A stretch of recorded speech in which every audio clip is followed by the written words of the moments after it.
Mainit at maalikabok ang lansangan ng Tondo tuwing 3:00 ng hapon, lalo na kapag tag-init. Sa pagitan ng maiingay na tricycle, umaalingasaw na kanal at nag-uumpugang kargador sa palengke, isang payat at nangingitim na binatilyo ang mabilis na tumatakbo habang may bit-bit na basket ng balot. Suot ang kupas na t-shirt na may butas sa ilalim ng manggas, dala niya ang isang plastik na garapon ng suka sa kanang kamay at ang hiniram na flashlight sa kaliwa. "Ale, balot po kayo? 10 lang ho, masarap pa!" Sigaw niya sa bawat kantong madaanan. Kapag napagod, sandali siyang hihinto sa ilalim ng poste at iinumin ang natitirang tubig sa lumang mineral bottle.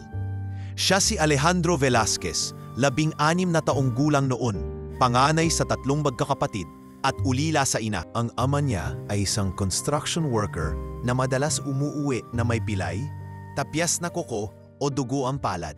Ngunit isang araw, hindi na ito umuwi. Bumagsak ang scaffold sa pinagtatrabahuhan nito sa Maynila. Wala ni isang sentimong ibinigay ang kumpanya para sa ospital o burol. Hindi pa man siya handang maging lalaki sa mata ng mundo, napilitan siyang tumigil sa pag-aaral para suportahan ang pamilya. Pero hindi iyon ang katapusan ng kanyang pangarap. "Ate Belen," tawag niya sa isang tindera sa Divisoria. "Pwede po ba kong maglinis muna ng pwesto nyo? Kahit 2 oras lang. Di po ako hihingi ng bayad, tubig lang po." Napangiti si Ate Belen at tinapik siya sa balikat. "Ikaw talaga, Ale? Sige, pero isama mo na yung balot mo, baka may bumili sa mga suki ko." Hindi nagtagal. Naging kaibigan niya ang mga tinderang palengke at mga driver ng kargamento. Sa mga maliliit na pagkakataon, bumabalik siya sa eskwela bilang irregular student. Kinuha niya ang kursong Business Administration sa isang state university. Sa umaga, siya ay janitor sa opisina ng isang forwarding company. Sa gabi, tagatinda. Sa hating gabi, nagbabasa ng accounting books habang pinapahira ng betadine ang mga paltos sa paa. "Alex, natutulog ka ba?" Kanong minsan ng kaibigan niyang si Marvin habang sabay silang kumakain ng tinapay sa labas ng library. "Siguro mga 2 oras lang bawat araw," sagot niya habang nakatingin sa notebook. "Pero ayos lang. Isang araw, makakabili rin tayo ng sariling opisina."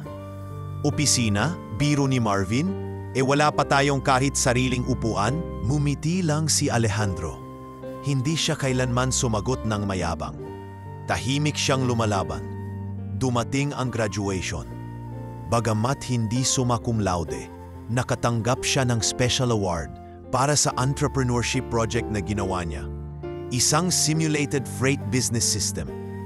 Imbes na umalis ng bansa tulad ng marami niyang kaklase, pinili niyang manatili. Una niyang pinuhunan ay 10,000 piso mula sa inipong kita sa pagtitinda.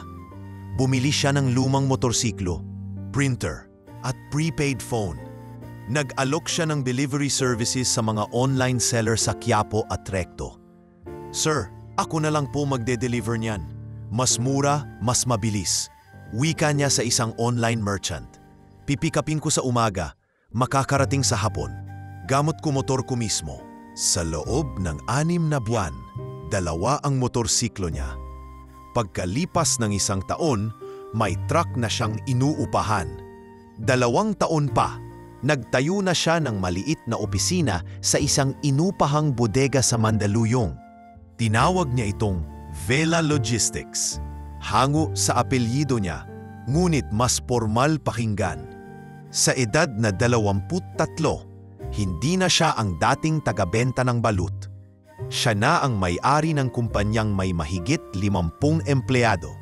Sa loob ng 5 taon, lumago ito sa buong Metro Manila. Sumunod ang Cebu, Davao, Iloilo. Hindi siya naging sikat na mukha sa negosyo. Ayaw niya sa media. Pero sa bawat kliyente na nakatrabaho niya, kilala siya bilang matapat, walang paligoy at maasahan. Sa kabila ng tagumpay, nanatili siyang simple. Walang mamahaling kotse, wala ring engagement sa mga sosyal na event. Pinili niyang tumira sa isang townhouse sa Quezon City kasama ang kanyang mga kapatid na noon ay nakapagtapos na rin ng pag-aaral. "Kuya, Bakit ayaw mo pang magpakasal? Tanong ng bunsong si Andrea sa isang family dinner. Di naman ako naghahanap, sagot niya habang nagpapakain ng aso. Pero kung darating, darating. Hindi niya inakalang darating nga. Sa isang lugar na hindi niya inaasahan. Isang Sabado, nagkaroon siya ng invitational talk sa isang public university sa Cavite tungkol sa youth entrepreneurship. Doon niya nakita si Lalaine, isang matangkad, morenang guro na nag-volunteer bilang event host. Tahimik lang ito pero matalim tumingin at may tinig na parang tubig sa ilog. Malinaw, malamig at may dalang daloy. Salamat po, Sir Alejandro, sa inspirasyon, sabi nito habang nakangiti matapos ang seminar. Hindi ko po alam na dati pala kayong street vendor. Karamihan sa mga estudyante namin dito, tulad din po ninyo noon. Huwag muna akong tawaging sir, sagot niya. Alejandro lang. At ikaw, guro ka ba rito? Opo, mula Monday hanggang Friday. Sa Sabado, ukay-ukay naman ang sideline. Pareho silang natawa. At mula noon, hindi na siya tumingin pa sa iba. Hindi inasahan ni Alejandro na sa likod ng isang buhay na puno ng tagumpay, may uwang pa pala para sa pag-ibig na hindi nangangailangan ng karangyaan. Ang puso ni Lalaine ay hindi kailanmang nabighani sa mga kwento ng negosyante. Ang humuli sa kanya ay ang simpleng lalaking dating nagtitinda ng balut. May galos sa palad, ngunit may paninindigan sa puso. At sa katahimikan ng kanilang unang tagpo, nagsimula ang kwento ng isang lalaking lumaban sa lahat. Hindi para yumaman, kundi para magmahal. Hindi agad naging magaan ang simula ng pagkakaibigan nina Alejandro at Lalaine. Matapos ang seminar sa Cavite, ilang beses silang nakita sa mga simpleng dahilan, isang group chat para sa seminar feedback, follow-up sa accounting ng event, hanggang sa napunta ito sa personal na usapan. Hindi agad nagtapat si Alejandro sapagkat hindi siya sanay sa mga linyang romansa. Tanging respeto at presensya ang kaya niyang ibigay sa simula. Isang hapon, matapos ang klase ni Lalaine, dumalaw si Alejandro dalang isang paper bag. Bakit ka nandito? Tanong ni Lalaine habang tinutupi ang mga papel sa faculty room. Hindi mo naman kailangan mag-abala. Nalagay mo sa chat na masakit ang likod mo. Sabi mo nagbubuhat ka ng mga ukay sa palengke. May inorder akong hot compress. Nakita ko online. Sabi ng seller, pang-relax ng mga teacher na pagod. Subukan mo. Nagkatinginan silang dalawa. Hindi romantic ang dating ng gesture. Pero sa pagitan ng katahimikan at munting malasakit, may umusbong na respeto. Alejandro, hindi mo kailangan gawin to. Alam ko, pero gusto ko. At doon nagsimula ang madalas na pagkikita. Hindi sa mamahaling restaurants o luxury venues, kundi sa karinderya malapit sa eskwelahan o sa tabi ng overpass kung saan may nagpebenta ng lumpiang tuge. Naging mas bukas ang loob ni Lalaine habang lumilipas ang mga linggo. Hindi dahil sa kung sino si Alejandro sa lipunan, kundi dahil sa kung sino siya kapag tahimik na nanonood ng araw habang kumakain ng isaw. Sa isang gabing pareho silang late matapos ang community program, naglakad sila sa kahabaan ng waiting shed sa Imus. Wala ng jeep, wala na ring tricycle, wala silang dalang payong kahit may patak-patak ng ulan. Sigurado ka ba? Di mo kailangan ng bodyguard? Tanong ni Lalaine. Daming issue sa mga tulad mong may pangalan. Wala akong pangalan sa lugar na to. Ikaw nga ang mas kilala rito. Ikaw ang guru nila. Ako lang ang dumaan. Ikaw ang dapat may bodyguard. Napangiti si Lalaine. Grabe, kakaiba ka talaga. Dahan-dahang huminto si Alejandro sa gilid ng poste at tumingin sa kanya. Lalaine, sa bawat araw na nakakasama kita, parang mas gusto kong hindi bumalik sa Maynila. Bakit? Dahil dito, kasama kita. At dito, hindi ko kailangang magpanggap na may sagot ako sa lahat. Tahimik lang si Lalaine. Ngunit sa gabing iyon, hindi na siya nagtanong pa. Tumabi siya sa kanya habang pareho nilang pinapakinggan ang ulan. Lumipas ang 6 na buwan. Sa bawat Sabado, dumadalaw si Alejandro sa school para magsalita sa mga estudyante tungkol sa negosyo at buhay. Sa bawat linggo, nagtatagpo sila ni Lalaine sa simbahan. At sa bawat okasyon, mas lalong naging malapit ang puso nila sa isa't isa. Sa isang okasyon, habang nasa tabing dagat ng nasugbo, napagdesisyonan ni Alejandro na magtapat. May dala siyang maliit na kahon. Hindi mamahalin, walang brand, pero punong-puno ng intensyon. Lalaine, alam kong hindi ako kagwapuhan. Hindi rin ako malambing. Minsan, mas nauuna akong mag-isip kaysa magmahal. Pero sa iyo lang ako natutong hindi matakot maging totoo. Tinanggap ito ni Lalaine hindi bilang isang prinsesa na pinoproseso ng pera, kundi bilang isang babae na tinatanggap ang isang lalaking punong-puno ng sugat pero marunong magmahal. Hindi sila nagmadali. Sa loob ng isang taon, naging mas matibay ang relasyon nila, hindi sa mga regalo kundi sa pagkakilala. Kapag bumibisita si Alejandro sa ukayan ni Lalaine, siya mismo ang nag-aayos ng mga hanger at nagbibilang ng sukli. Kapag dumadalaw si Lalaine sa Maynila, siya ang nagsasampay ng mga damit ni Alejandro habang nakatsinelas sa bakuran ng townhouse. May isang gabing nag-viral sa social media ang litrato nila habang sabay nagtitinda sa sidewalk, isang bilyonaryo at isang guro sa ukay stall.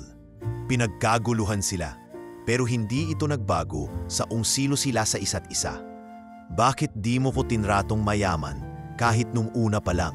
Minsan tanong ni Alejandro habang nasa balcony sila ng isang simpleng bed and breakfast. Dahil kahit noon pa, mas mayaman ka sa taong hindi mo ipinagmamayabang ang meron ka. Pagkaraan ng 2 taon, dumating ang tanong na hindi na nila maiwasan. Handa ka na bang magpakasal? Tanong ni Alejandro, halos pabulong, habang sila'y nanonood ng sunset sa Tagaytay. Kung handa ka nang bumaba sa mundo mo at manatili sa akin, oo, pero kung hanap mo pa rin ang magarbong kasal, hindi ako ang babaeng para sa iyo. Tumango si Alejandro. Kinabukasan, pumunta siya sa simbahan sa Cavite kung saan sila unang nagkita at nagpareserba ng petsa para sa isang kasal na walang mamahaling dekorasyon, kundi punong-puno ng damdamin. Sa araw ng kasal, si Lalaine ay naka-off-shoulder na damit mula sa sariling ukay collection. Si Alejandro ay suot ang simpleng beige na barong mula sa probinsya ng kanyang yumaong ama. Nagpalitan sila ng panata habang nakatayo sa harap ng ilang piling kaibigan, mga estudyante ni Lalaine at ilang kaanak. Wala akong ipapangakong yaman dahil alam mong mayroon na ako nun. Pero ipapangako kong araw-araw kitang mamahalin kahit mawalan pa ako ng lahat. Wala rin akong ipapangakong perpektong asawa, pero araw-araw pipiliin kita kahit mas mura pa ang toyo kaysa sa foundation ko. Nagpalakpakan ng lahat at sa halip na wedding cake, sabay silang kumain ng banana Q na niluto ng kapatid ni Lalaine. Walang drone shots, walang fireworks. Pero sa gabing iyon, ang langit ay para bang lumuhod sa harap ng 2 usong pinagtagpo, hindi ng pagkakataon kundi ng pagpupursigi. At habang pinagmamasdan nila ang simpleng buhay na kanilang sinimulan, isang bahay sa Tagaytay, isang maliit na offie farm, at isang tahimik na gabi, hindi nila alam na sa gitna ng katahimikan ay may paparating na bagyo na Mag. Makalipas ang 3 buwan mula ng ikasal, lumipat sina Alejandro at Lalaine sa isang malaparaisong lupa sa Tagaytay na matagal nang nabili ni Alejandro. Pero noon lang niya ginamit para sa personal na tahanan. Sa halip na ipapatayo ang malaking mansyon na iniaalok ng mga arkitekto niya, pinili nilang magtagawa ng isang 2 palapag na bahay na yari sa kahoy at bato. Malawak pero hindi marangya. May bukas na veranda sa harapan kung saan pwedeng magkape sa umaga at manood ng ulap sa hapon. Isang umaga, habang may iniihaw na pandesal si Lalaine sa oven toaster, lumapit si Alejandro mula sa likuran at niyakap siya. Alam mo bang ito ang pangarap kong umaga? Bulong niya. Yung pandesal? Biro ni Lalaine habang kinukurot siya sa tagiliran. Yung pandesal na may kasamang ikaw. Nagtawanan silang dalawa, tila magkaibigang bagong kasal pa rin kahit lumipas na ang makabuan. Sa paligid ng bahay ay nagsimula silang magtanim ng mga puno ng kape. Hindi para sa negosyo, kundi para sa layunin ni Lalaine na makapagpatayo ng maliit na kapehan para sa mga local farmers. Isang panaginip na matagal nang nakatago sa kanyang journal. Ngayon ay unti-unting nabubuo. Ayokong habang buhay akong guro, minsan niyang sabi kay Alejandro habang nakaupo sa ilalim ng puno ng duhat. Bakit naman? Ang galing mong magturo. Gusto ko ring turuan ang mga bata na magsimula ng kabuhayan. Hindi lang edukasyon na nakalista sa libro. Yung mga aral ng buhay na natutunan ko sa ukayan, sa pagtitinda, sa kawalan. Gusto kong ipasa yon. At baka sakaling makabuo rin tayo ng sariling anak balang araw. Napatingin si Alejandro sa kanya at tahimik nang umiti. Alam niyang hindi madali ang pagbubuntis para kay Lalaine, lalo't dati na itong nagkaroon ng hormonal disorder noong dalaga pa. Pero wala siyang hinihingi. Basta't kasama niya ito araw-araw, sapat na. Naging normal ang buhay nila. Hindi para sa isang bilyonaryo, kundi para sa 2 taong natutong huminga sa gitna ng katahimikan. Tuwing hapon, pumupunta sila sa palengke para bumili ng prutas. Kilala na sila ng mga tindera roon hindi bilang mag-asawang mayaman, kundi bilang si Kuya Alex at Ate Lai na laging maghahawak kamay. Minsan ay may lumapit na estudyanteng lalaki kay Alejandro habang nasa tindahan siya ng saging. "Sir Alex, kayo po ba yung Vela Logistics?" Ngumiti si Alejandro. "Oo, pero huwag mo na akong tawaging sir. Nagkakamali rin ako sa sukli tulad ng mga tindera rito." Napanganga ang bata. "Akala ko po kasi may bodyguard kayo." "Mayroon." Sabay lingon kay Lalaine na papalapit habang may dalang bayong. "Ayan o, bantay ko sa presyo." Napatawa ang estudyante at tuluyang lumambot ang imahe ni Alejandro sa harap ng mga ao. Hindi sila nawala ng pagmamahalan. Sa tuwing may tampuhan, nauuwi ito sa mahinahong pag-uusap sa ilalim ng buwan. Isang beses, habang nakatambay sila sa porch at pinapanood ang mga alitap-tap, nagtanong si Lalaine, "Naalala mo pa ba ang dating ikaw? Yung naglalakad sa EDSA, may dalang balut at flashlight?" "Oo." "Hindi ka ba natatakot na balang araw baka bumalik ka doon?" Tumingin si Alejandro sa kanya. "Hindi ako natatakot bumalik. Ang kinatatakutan ko lang ay mawala ka." Hindi alam ni Alejandro kung paano niya naipagpatuloy ang negosyo kahit hindi siya aktibo sa opisina. Bihira na siyang sumama sa mga board meetings. Itinalaga niya ang dating executive assistant bilang acting CEO at pinapanatiling ligtas ang kumpanyang pinaghirapan niya. Ngunit hindi na niya layunin ang lumago pa ang kayamanan. Ang tanging gusto niya ay ang bawat araw ay makasama si Lalaine. Sa umaga habang nagdidilig ng halaman, sa hapon habang kumakain ng turon, at sa gabi habang nakikinig ng lumang kundiman mula sa radyo. Tuwing linggo ay Family Day. Dumadalaw ang mga kapatid ni Alejandro mula sa Maynila at sabay-sabay silang kumakain sa labas ng bahay. Si Lalaine ay abala sa pagluluto ng sinaing na tulingan o ginataang kalabasa.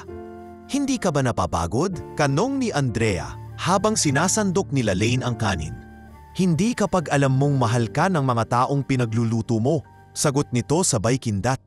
May mga panahong inaanyayahan si Alejandro ng mga investor na lumipad sa Singapore, Dubai o New York para sa mga global talks. Pero lagi niya itong tinatanggihan. Sa halip, si Lalaine ang inaanyayahan niyang sumama sa mga feeding program sa Batangas, mga seminar sa mga public school at mga tree planting events sa Laguna. "Hindi ka ba nagsasawa sa simpleng buhay?" tanong minsan ni Lalaine habang binabalot nila ng sandwich ang mga kakainin sa outreach. "Kung simpleng buhay ang may kasamang ganito," sabay turo sa kanya, "di ko kailangan ng komplikado." Ngunit sa kabila ng kasimplihan, may mga usapan na hindi nila agad hinarap tulad ng pagkakaroon ng anak. Sa bawat buwan na lumilipas, unti-unting nararamdaman ni Lalaine ang pangingulila sa isang batang tatawag sa kanyang nanay. Isang gabi, habang pareho silang nakahiga at pinapakinggan ang huni ng kuliglig, bumulong si Lalaine. "Paano kung hindi na tayo magkaanak?" Tumahimik si Alejandro. Inawakan niya ang kamay nito at hinalikan. "Hindi ako nagpakasal sa iyo dahil gusto kong maging tatay. Nagpakasal ako sa iyo dahil gusto kong makasama ka sa habang buhay. Kung ibibigay sa atin ang anak, biyaya. Kung hindi, ikaw pa rin ang mundo ko. Tumulo ang luha ni Lalaine. Hindi sa lungkot, kundi sa sobrang pasasalamat. At sa ganitong uri ng pagmamahalan, walang palamuti, walang pangako ng perpekto, na itatag nila ang isang buhay na payapa, masaya at puno ng tunay na pag-ibig. Ngunit sa likod ng katahimikan ng kanilang tahanan, hindi nila alam na unti-unti na palang lumalapit ang isang aninong matagal nang nanonood sa malayo. Isang aninong babaliktad sa lahat ng pinaniniwalaan nilang ligtas. Isang linggo bago ang kanilang unang anibersaryo, inihanda ni Alejandro ang lahat ng sorpresa para kay Lalaine. Ayaw niyang magarbo ito, ngunit gusto niyang maging espesyal. Pinili niya ang isang private villa sa Baguio, isang lumang bahay Kastila na nirestore at pinapalibutan ng mga pine tree. May fireplace sa gitna at malaking bintana na tanaw ang buong lungsod. Hindi niya ito sinabi kay Lalaine. Sinabi lang niya na may speaking engagement siya sa Baguio at nais na itong isama. Hindi ka ba napapagod sa kakaisip ng mga sorpresa? Tanong ni Lalaine habang nasa expressway sila. Si Alejandro ang nagmamaneho. Hindi ka ba napapagod sa pagmamahal ko? Sagot ni Alejandro habang ngumiti at muling hinawakan ang kamay ng asawa. Ayaw ko ng mamahaling regalo, apalala ni Lalaine. Alam ko, ang regalo ko sa iyo, ako lang. At si Banjo. Si Banjo ay ang alagang asong askal na inampun nila mula sa rescue shelter. Kasama nila ito sa biyahe, nakahiga sa likod ng sasakyan habang tahimik na nakikinig sa radyo. Nakarating sila sa Baguio kinahapunan. Maginhawa ang simoy ng hangin at nagmistulang bagong kasal muli ang dalawa habang nililibot ang botanical garden na may hawak na mainit na tsokolate. Sa gabing iyon, habang nakaupo sa harap ng fireplace, binuksan ni Alejandro ang isang lumang envelope. Anong meron dyan?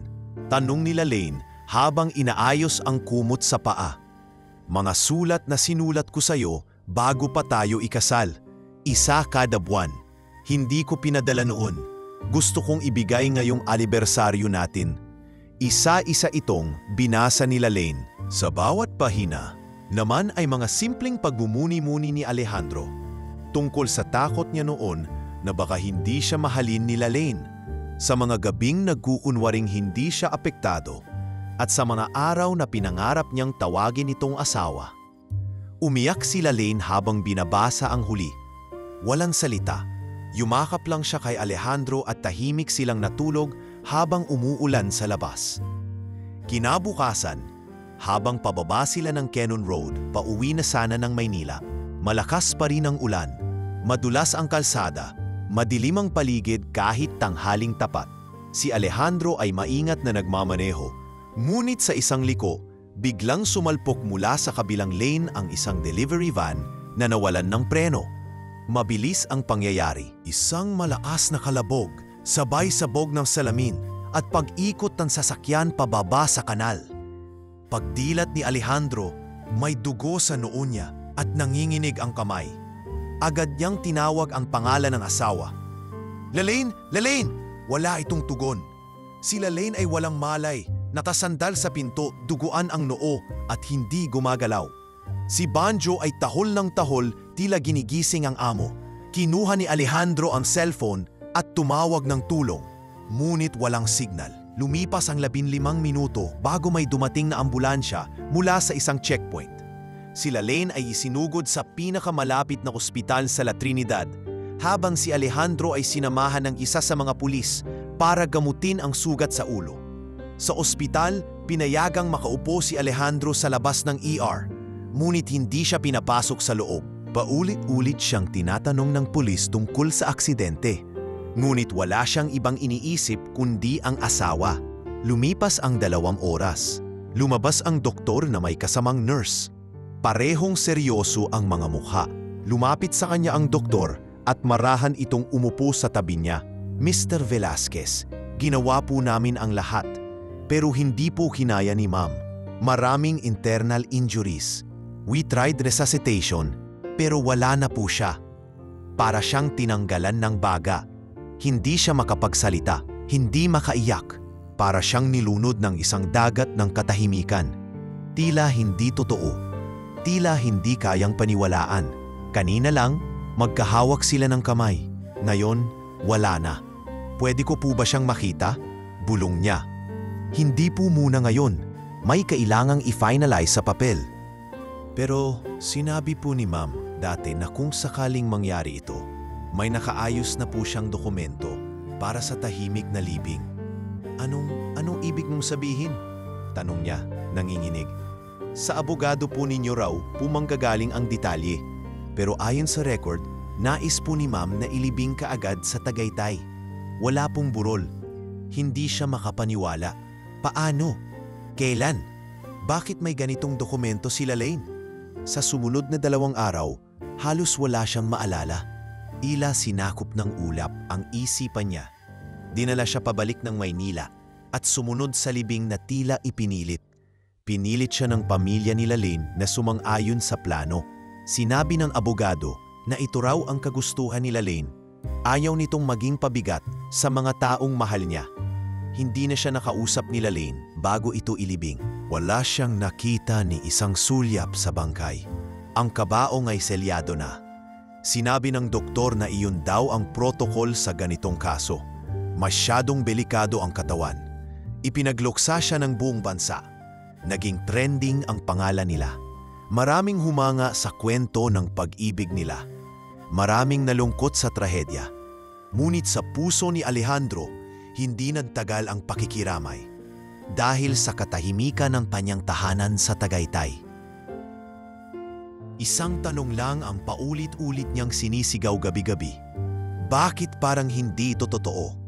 At sa bawat sigaw niya, sa bawat gabing hindi siya makatulog, ang larawan ng asawang hindi niya nasilayan sa huling sandali ay unti-unting naging isang bangungot na hindi niya kayang takasan. Mula nang mailibing sila Lane, biglang tumigil ang mundo para kay Alejandro. Sa bahay nila sa Tagaytay, hindi na muling bumukas ang veranda. Ang mga halaman ay unti-unting nalanta at ang mga kapehan na dating minamahal nila Lane ay naiwang may kalawang ang hose at sirang bubong. Ang dating masiglang bakuran ay mistulang abandonado, tahimik at puno ng anino. 1 linggo, 2 linggo, 1 buwan, hindi lumabas ng kwarto si Alejandro. Pinagbigyan siya ng mga kapatid, ni Andrea na madalas bumisita para lang maiwanan ng pagkain sa labas ng pinto. Kuya, kahit kanin lang, please. Bulong ni Andrea minsang madaling araw habang hawak ang maliit na kalderetang ulam. Pero walang sumagot. Tanging huni ng kuliglig ang lumunod sa gabi. Hindi siya tumanggap ng bisita. Hindi rin siya lumahok sa kahit anong pagpupulong ng kumpanya. Ang mga board meeting ay isinasagawa na lamang nang wala siya at ang Vela Logistics ay pinatakbo na lang ng acting CEO na si Ramon, ang dati niyang assistant. Maraming beses siyang sinubukang kausapin ng mga kaibigan, mga dating empleyado, maging na mga religious leaders na naging bahagi ng foundation nila noon.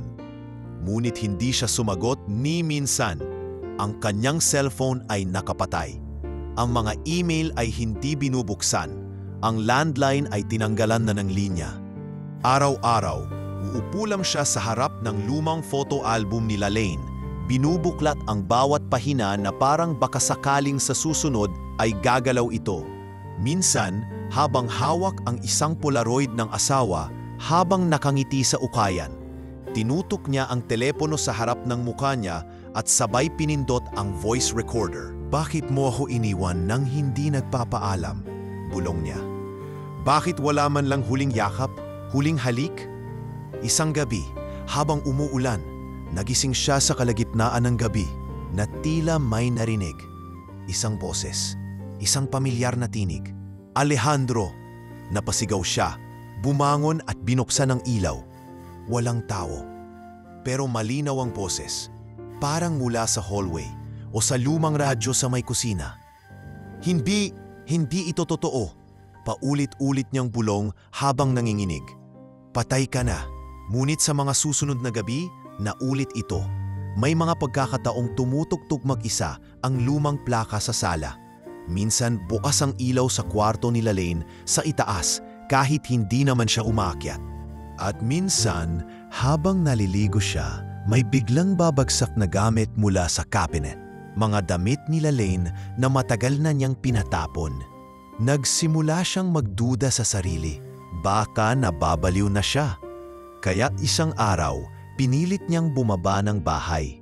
Hindi para bumalik sa trabaho, hindi para makipagkita sa iba, kundi para tignan ang CCTV system sa bahay. Matagal nang hindi niya binubuksan yun. Ngunit nang balikan niya ang mga nakaraang recordings, may isang araw na tumindig ang kanyang balahibo. Ika-3 ng Pebrero, araw bago ang anibersaryo. Sa video, bandang 2:00 ng madaling araw, may nakita siyang aninong pumasok sa silid nila. Hindi iyon siya.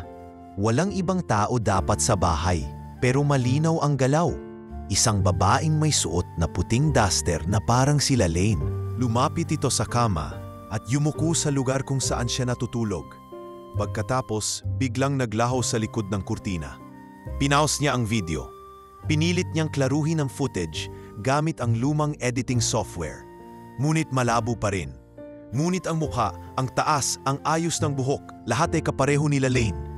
"Bakit mo ako pinaparamdaman?" tanong niya sa kawalan. "May gusto ka bang sabihin?" Sa mga sumunod na araw, bumalik ang mga bangungot. Paulit-ulit niyang napapanaginipan ang mukha ni Lane sa loob ng kabaong. Ngunit sa panaginip, hindi ito patay. Nakadilat ito at umiiyak. "Alejandro, tulungan mo ako." Dahil sa serye ng mga kababalaghang ito, nagdesisyon si Alejandro na muling silipin ang mga dokumento ni Lane. Pinuntahan niya ang luma nilang filing cabinet, hinanap ang mga huling hospital records at pinuntahan ang abogado ng asawa. "Bakit mo sinabing may iniwang instruksyon si Lane para sa agarang libing?" tanong niya kay Attorney Javier habang nakaupo sa isang lumang opisina sa Makati. "Totoo iyon, Alejandro. May dokumento siyang pinapirmahan sa amin, notarized. Ayon sa sulat, nais niyang ilibing siya agad para hindi na mapahirapan ang mahal niya. Pero hindi siya ganyan. Alam kong hindi siya ganyan. Ayaw niya ng mabilisan. Palagi niyang sinasabi, lahat ng masakit, kailangang pinagdadaanan. Ayaw niya ng shortcut. Bakit bigla siyang magpaplano ng tahimik na libing?" Tahimik si Attorney Javier. "Wala ba kayong napansin na kakaiba sa katawan niya? May autopsy ba? May post-mortem report?" "Walang autopsy, Alejandro, at confidential ang ibang records mula sa ospital." Hindi na siya nakapagsalita. Umalis siyang dala ang isang mas mabigat pang pakiramdam.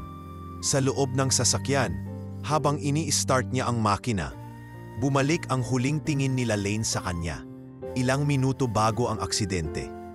"May gusto akong sabihin, pero mamaya na lang sa bahay. Masaya muna tayo ngayon." Hindi na niya ito narinig kailanman.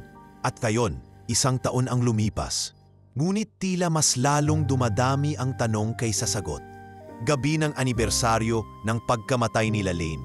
Sa ilalim ng ulan, sa gitna ng lumang kwarto na puno ng talaala, binuksan ni Alejandro ang isang journal ni Lane na matagal na niyang hindi binubuklat. Sa huling pahina, may maikling sulat na hindi niya nakita noon. "Kung sakaling mawala ako, gusto kong malaman mong hindi ito ang katapusan ng kwento. May mga lihim na hindi ko kayang sabihin sa iyo. Hindi pa ngayon. Pero darating ang araw, matutuklasan mo rin." Tumayo si Alejandro, binuksan ang ilaw sa veranda at tumingin sa madilim na langit. "Hindi pa tapos ang kwento natin, Lai," bulong niya.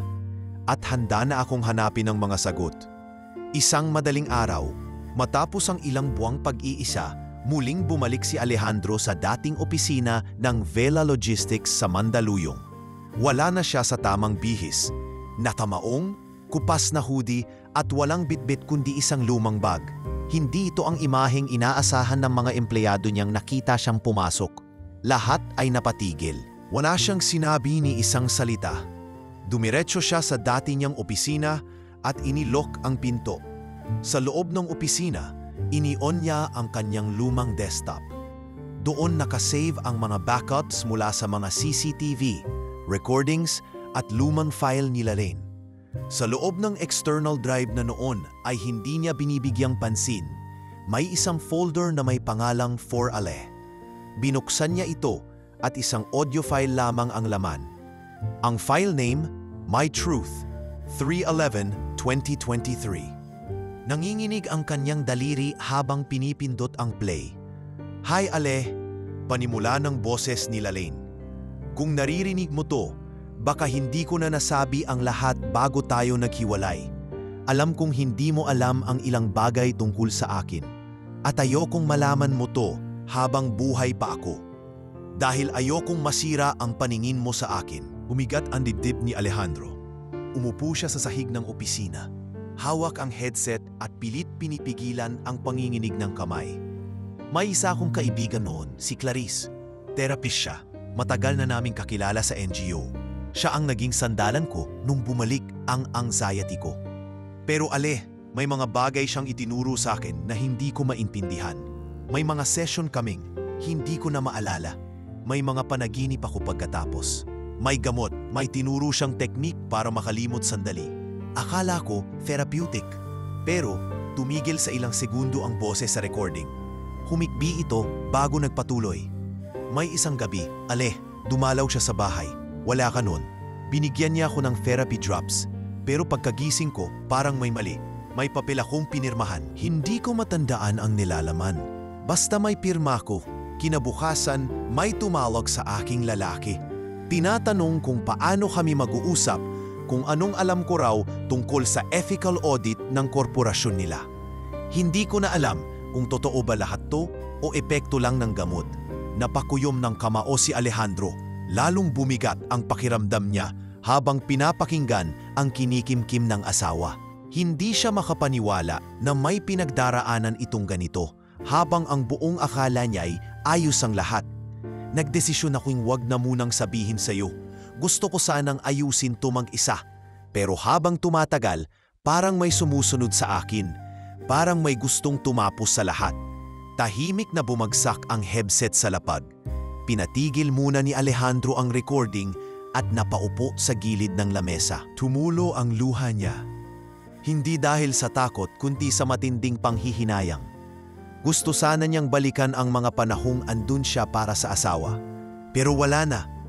Umiikot sa isip niya ang huling araw nila sa Baguio.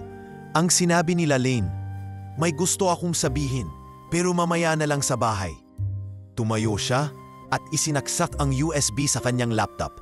Sinimulan niyang i-compile ang lahat ng voice files ni Clarice, at kahit anong kaugnayan sa pangalan nito.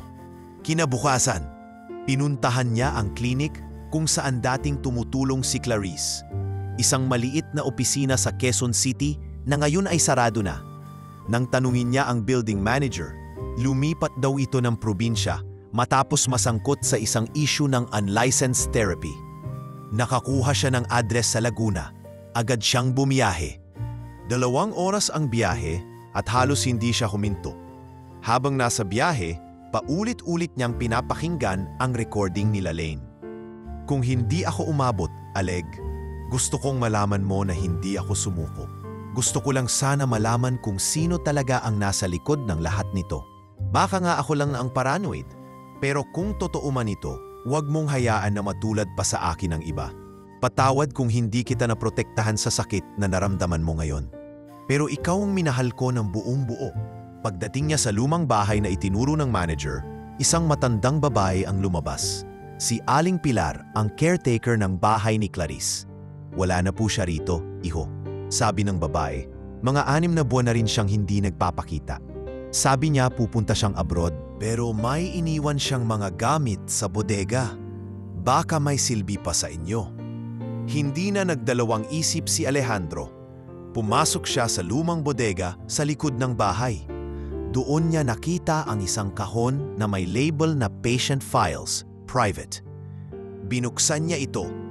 Doon niya nakita ang pangalan ni Lane, pati ang ilang file na hindi dapat pag-aari ng isang therapist. May mga detalye tungkol sa isang kumpanyang lumalabag sa labor codes.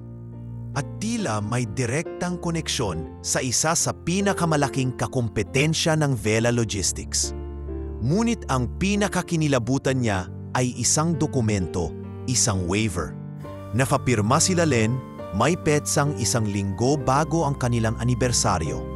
Nakalagay doon na sila Len ay voluntary participant sa isang confidential psychological study. May clause na kapag nasangot sa aksidente o emerhensya, hindi siya maaaring otopsihan at otomatikong isa sa ilalim sa private disposisyon. Napaupo si Alejandro sa sahig. Parang hinihigop ang kanyang paghinga ng mga katotohanang hawak niya. Pinunit niya ang dokumento, dinampot ang mga files at lumabas ng bodega. Habang nasa sasakyan, tumawag siya sa kanyang private investigator. Gusto kong hanapin kung sino ang mga direktor ng kumpanyang may kinalaman sa therapy program ni Clarice. Alamin mo rin kung sino ang nan-approve ng waiver na yon. At gusto kong hanapin kung nasaan ang katawan ni Lane bago ito dinala sa sementeryo. Bakit? Tanong ng PI. Dahan-dahan siyang tumingin sa salamin ng kotse. Dahil hindi ako naniniwalang siya ang nilibing ko. Hindi na makapaghintay si Alejandro. Pagka-uwi mula sa Laguna, agad siyang bumuo ng maliit na legal at forensic team para asikasuhin ang permit sa paghuhukay ng libingan ni Lane. Ang dating pag-aalangan ay napalitan ng tiyak na paninindigan. Sa dami ng ebidensyang hawak niya, mula sa audio recording, sa waiver, hanggang sa mga iligal na file sa bodega ni Clarice, hindi na sapat ang manahimik. Kailangan niyang malaman ang totoo at kung may kahit kaunting posibilidad na hindi sila Lane ang nilibing, handa siyang harapin ito. Sa una, hindi naging madali. Ang abogado ng pamilya ni Lane ay mariing tumutol. Isang public outcry ang nabuo matapos kumalat sa media ang plano ni Alejandro na ipahukay ang labi ng asawa. Marami ang nagsabing hindi ito dapat na tila paglapastangan ito sa alaala ni Lane. Ang asawa ninyo ay isang mabuting babae.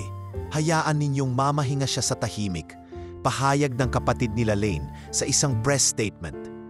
Ngunit tahimik lang si Alejandro. Hindi siya sumagot sa media. Hindi siya nagbigay ng anumang paliwanag. Dahil sa kanyang tahimik pero matibay na presensya, napilitang pumayag ang korte sa kondisyon na ang paghuhukay ay gagawin sa pribado. At ang dokumento ay mananatiling classified hanggang matapos ang forensic report.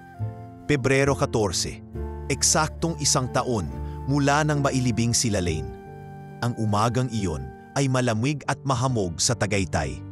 Walang media, walang pamilya, walang kaibigan.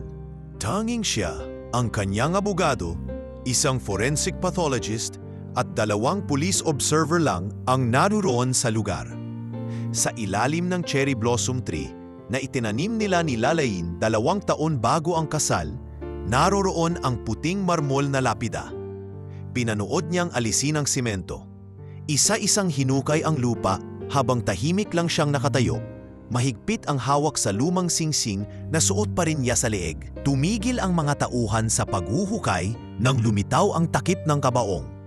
Sa hudyat ng forensic expert, binuksan ito. At sa pagbukas ng kabaong, tumigil ang mundo. Hindi katawan ang laman nito. Bagkus, isang bagay na parang katawan. Isang huwad na bangkay, nilagyan ng wig, may suot na damit ni Lane, may bandage sa noo, ngunit gawa sa silikon. Sa una, akala pa ng forensic expert ay napreserba ang katawan sa paraang hindi karaniwan. Ngunit nang hipuin ito, bumigay ang braso. Isang mannequin. Isang peke. Wala ito sa protocol. Bulong ng forensic pathologist. Hindi ito bangkay. Para siyang binuhusan ng malamig na tubig. Napaatras si Alejandro.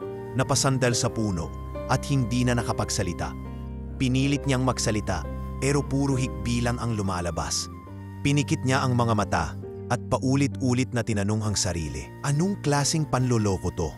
Maging ang abogado niya ay napakuyom ng kamao. Hindi rin ito makapaniwala. Wala sa record ang paggamit ng anumang body substitute sa kahit anong ospital. Isang malaking eskandalo rito kung mapapatunayan. Magsagawa tayo ng DNA analysis, utos ng forensic pathologist. May mga buhok na naiwan sa wig. Magsasagawa rin tayo ng fiber analysis sa damit. Tumamo lang si Alejandro. Ngunit sa loob niya, alam na niya ang sagot. Sa gabing iyon, umupo siyang mag-isa sa sala ng bahay nila. Wala siyang binuksang ilaw. Tanging ilaw ng fireplace at lumang plaka na tumutugtog ng kahit maputi na ang buhok ko ang pumuno sa katahimikan. Sa kanyang harapan ay ang folder ng mga dokumento at sa tabi nito ay ang larawan ni Lane. Nasaan ka? Bulong niya. Nasaan ka talaga? Tumunog ang telepono niya 10:00 ng gabi. Tumawag ang forensic expert. Alejandro, tapos na ang preliminary analysis. Hindi po kay Lane ang DNA na nakuha sa buhok sa loob ng kabaong. Ni hindi galing sa babae. Tumayo siya. Hindi na siya nagulat. Pero ngayon, may katiyakan na. Gusto kong ilabas to. Gusto kong isampa ang kaso laban sa ospital. At gusto kong alamin kung sino ang nagplano ng lahat. May isa pa po kayong dapat malaman. Dagdag ng forensic expert. Base sa simento ng kabaong, mukhang 2 araw lang bago ito tuluyang selyuhan. Nabigla si Alejandro. Anong ibig mong sabihin? Ibig sabihin, posibleng hindi agad nilagay ang katawan. Maaaring may nangyaring palitan bago ang aktwal na libing. Posibleng may panahon pa para alisin ang bangkay at palitan ng peke. Nanlamig ang buo niyang katawan. Ibig sabihin, sila Lane ay maaaring buhay pa noong mga panahong iyon. Bumanik sa isipan niya ang mga detalye. Ang selyadong kabaong, ang pilit na pagpapalibing, ang hindi pagpapakita ng bangkay, ang biglang pagkilos ng ospital. Hindi na siya makatulog buong gabi. Sa halip, binuksan niya ang lumang laptop ni Lane. Doon, muling binalikan ang mga email drafts. Isa sa mga ito ay hindi niya nabuksan doon. Encrypted file na may password.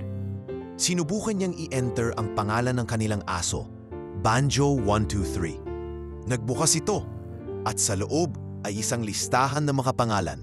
Hindi makakilalang tao, ngunit may mga apelyedong konektado sa mga board of directors ng pharmaceutical companies at private hospitals. Isang pattern, isang sabwatan. Hindi na ito usapin ng aksidente. Isa itong pagsasapanganib sa buhay ng babaeng pinakamamahal niya. Tumayo siya mula sa kinauupuan. Kinuha ang coat. Tumawag sa kanyang investigator. Simulan na natin ang paghahanap. Hindi ko titigilan to hanggang hindi ko siya nakikita, buhay man o patay. Pero ngayon, mas naniniwala akong buhay siya.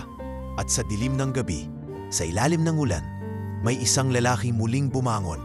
Hindi bilang bilyonaryo, kundi bilang sawa na gustong uligtas ang kanyang minamahal sa kamay ng sistemang nilikha ng mga taong hindi marunong umibig. Makalipas ang 3 araw, mula nang matuklas ang peke ang bangkay sa kabaong ni Lane, tuluyan nang nabalot ng galit at pangungulila ang puso ni Alejandro. Ngunit hindi ito ang uri ng galit na marahas, kundi ang klase ng galit na tahimik, matatag at handang sumuong sa delikadong larangan ng paghahanap ng katotohanan. Sa unang pagkakataon, matapos ang halos 1 taon, bumalik siya sa dating apartment nila sa Quezon City. Hindi upang balikan ang alaala, kundi para tuklasin ang mga iniwang bakas. Doon, sa isang sulok ng lumang aparador, natagpuan niya ang isang maliit na kahon na may tatak ng isang kilalang local courier company. Hindi ito naka-address sa kahit sino, ngunit ang handwriting ay pamilyar. Sa loob, may lumang flash drive na may nakatape na papel. Huwag mong buksan kung hindi ka pa handa sa katotohanan. Pinasok niya ang flash drive sa kanyang laptop at lumitaw ang isang file na may pangalan lang na transfer.mp4. Sa video, isang CCTV recording mula sa labas ng isang ospital, hindi sa Baguio kundi sa Alapan, Mindoro. Makikita ang isang puting ambulansya na pumapasok sa emergency gate. Sa oras ng video, February 13, 3:41 AM, 3 oras bago ideklarang patay sila Lane sa Baguio Hospital base sa death certificate. Agad niyang inawagan ang kanyang investigator. Hanapin mo kung may konektado sa Vela o sa mga kakompetensya kong kumpanya na may pasilidad sa Calapan. Lahat ng hospital, lahat ng private clinics, itrace mo. Siguraduhin mong legal ang lahat ng pangalan na lalabas. Bumalik ang tawag makalipas ang 5 oras. Sir, May pasilidad pong lumitaw. Mindoro Advanced Medical Sanctuary. Wala sa DOH registry, pero privately owned ng isang shell company sa Singapore. Limited access ang records. Pero may isang pasyente noong araw na yon, hindi pinangalanan. Ang tawag lang nila ay Patient A. May larawan ka ng building? Meron po. May drone shot din kami. Pero sir, may nakita kaming pattern sa shipment records nila. Minsan isang buwan, may dumarating na supply ng experimental sedatives mula sa US, nakalabel as neurological suppressant. Hindi to karaniwang gamot. Napasinghap si Alejandro. Tumayo siya mula sa kinauupuan. Paano ako makakapasok doon? May paraan, sir. Kailangan lang nating maging investor sa holding company. May available na share, mura lang, pero kailangan ng 2 araw para mo kumpleto ang aplikasyon. Huwag nyo nang hintayin pa ang 3 araw, bilhin nyo ngayon. At ganun nga ang ginawa niya. Sa tulong ng isang dummy corporation, naging silent investor si Alejandro sa Mindoro Advanced Medical Sanctuary. Pagkalipas ng 1 linggo, pinayagan siyang bumisita sa pasilidad bilang Dr. Alfonso Sigyon, isang entrepreneur na interesado sa neuro-recovery technology. Sa pagpasok sa pasilidad, isang malamig na nurse ang sumalubong sa kanya. Welcome, sir. Dito po naming tinutulungan ang mga pasyenteng matagal nang unconscious, comatose o may degenerative brain conditions. May patient ba kayong hindi pinapakita sa public registry? Tanong niya habang nagkukunwaring inosente. Yung may highly sensitive identity? Tumitig lang ang nurse sa kanya. Sorry sir, confidential po yon. Ngunit alam niyang may tinatago ang ospital. Sa 2nd araw niya roon, pinasok niya ang records department sa pamamagitan ng isang duplicate key na lihim na ibinigay ng isang janitor, isang lalaking binayaran ng kanyang tauhan sa Maynila. Doon niya nakita ang listahan ng pasyente. Pang-13 si Patient A, age 34, female, status induced coma, admission February 13. Walang pangalan, walang larawan. Ngunit ang detalye ay eksaktong tumutugma sa timeline ni Lane. At ang pinakamalaking piraso ng ebidensya, ang referring physician, Dr. Lorenzo Salcedo. Nanigas ang katawan ni Alejandro.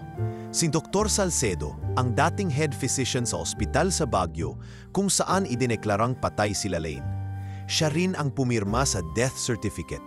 Ngayon, siya rin pala ang nag-refer ng isang pasyente sa pasilidad na tila lihim na proyekto. Hindi na siya nag-aksaya ng oras. Tinawagan niya agad ang kanyang lawyer. Gawan mo ako ng paraan, iligal ito. Hindi nila pwedeng itago ang isang tao nang hindi alam ng pamilya. Kailangan natin ng court order para mailabas siya roon. Kung buhay si Lane, hindi na natin siya palalampasin muli. Sigurado ka bang siya ngayon? Hindi pa, pero pakiramdam ko siya yon.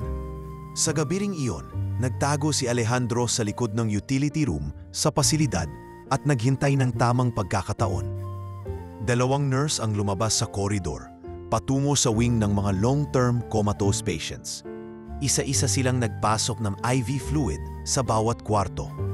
Hanggang sa lumapit sila sa room 7, walang label, walang pangalan, tanging isang maliit na pulang tuldok sa gilid ng pintuan.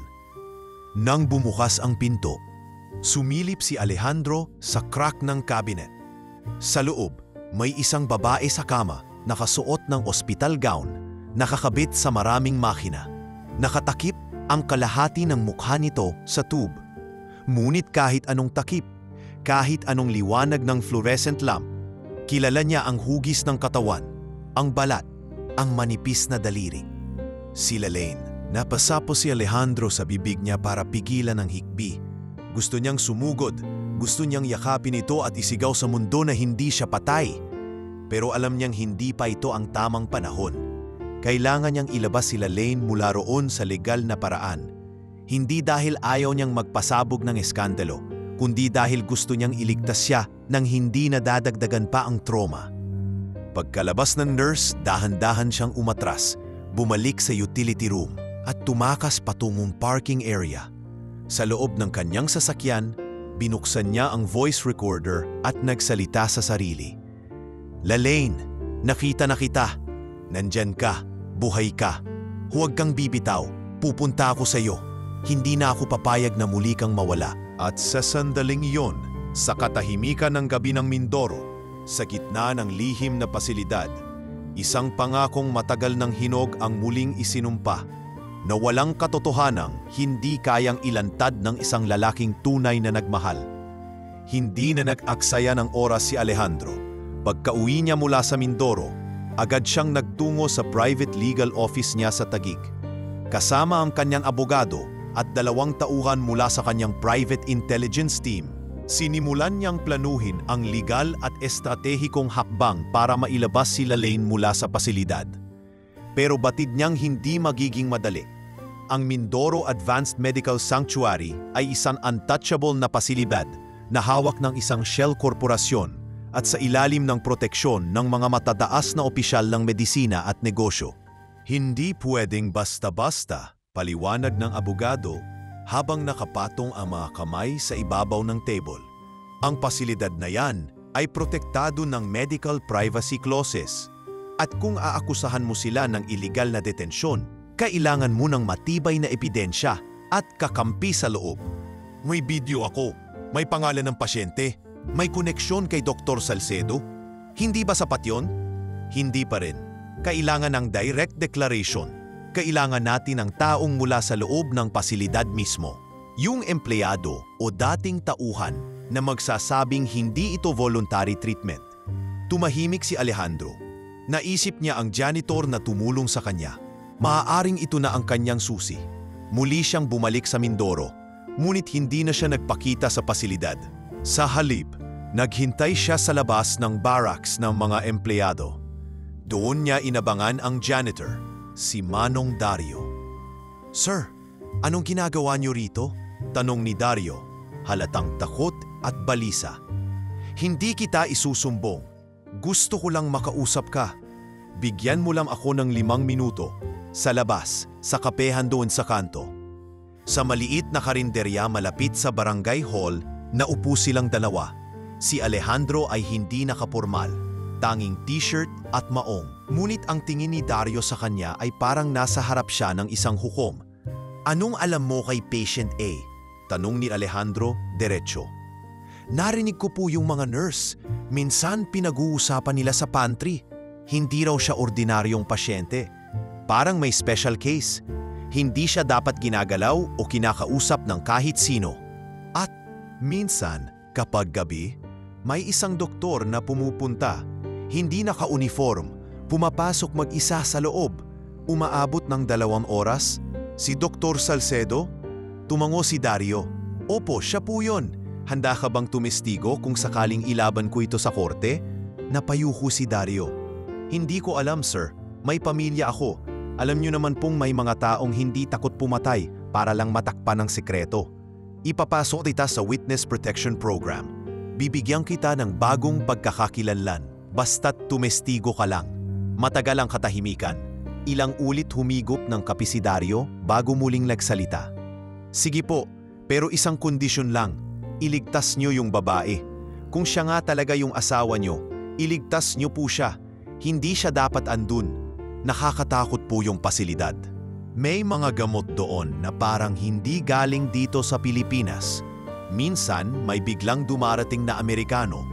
Tapos may mga lalaking mukhang sundalo. Parang eksperimento ang nangyayari sa loob. Hindi na sumagot si Alejandro. Tumayo siya, iniabot ang isang sobre na may lamang pera. "Pumunta ka sa address na ito. May mga tao akong mag-aasikaso sa'yo. Simula ngayon, ikaw ang pinakakaimportanteng testigo sa buhay ko." Kinabukasan, naghain sila ng petisyon sa Regional Court sa Batangas, kung saan may jurisdiksyon ang pasilidad. Kasama ang sworn affidavit ni Dario at ang mga ebidensyang nakuha mula sa recordings, medical transfer logs at ang kasaysayan ni Dr. Salcedo. Nagkaroon ng sapat na basehan upang maglabas ng Temporary Restraining Order, TRO, para sa lahat ng treatment kay Patient A hanggang sa malinawan ang tunay na pagkatao nito.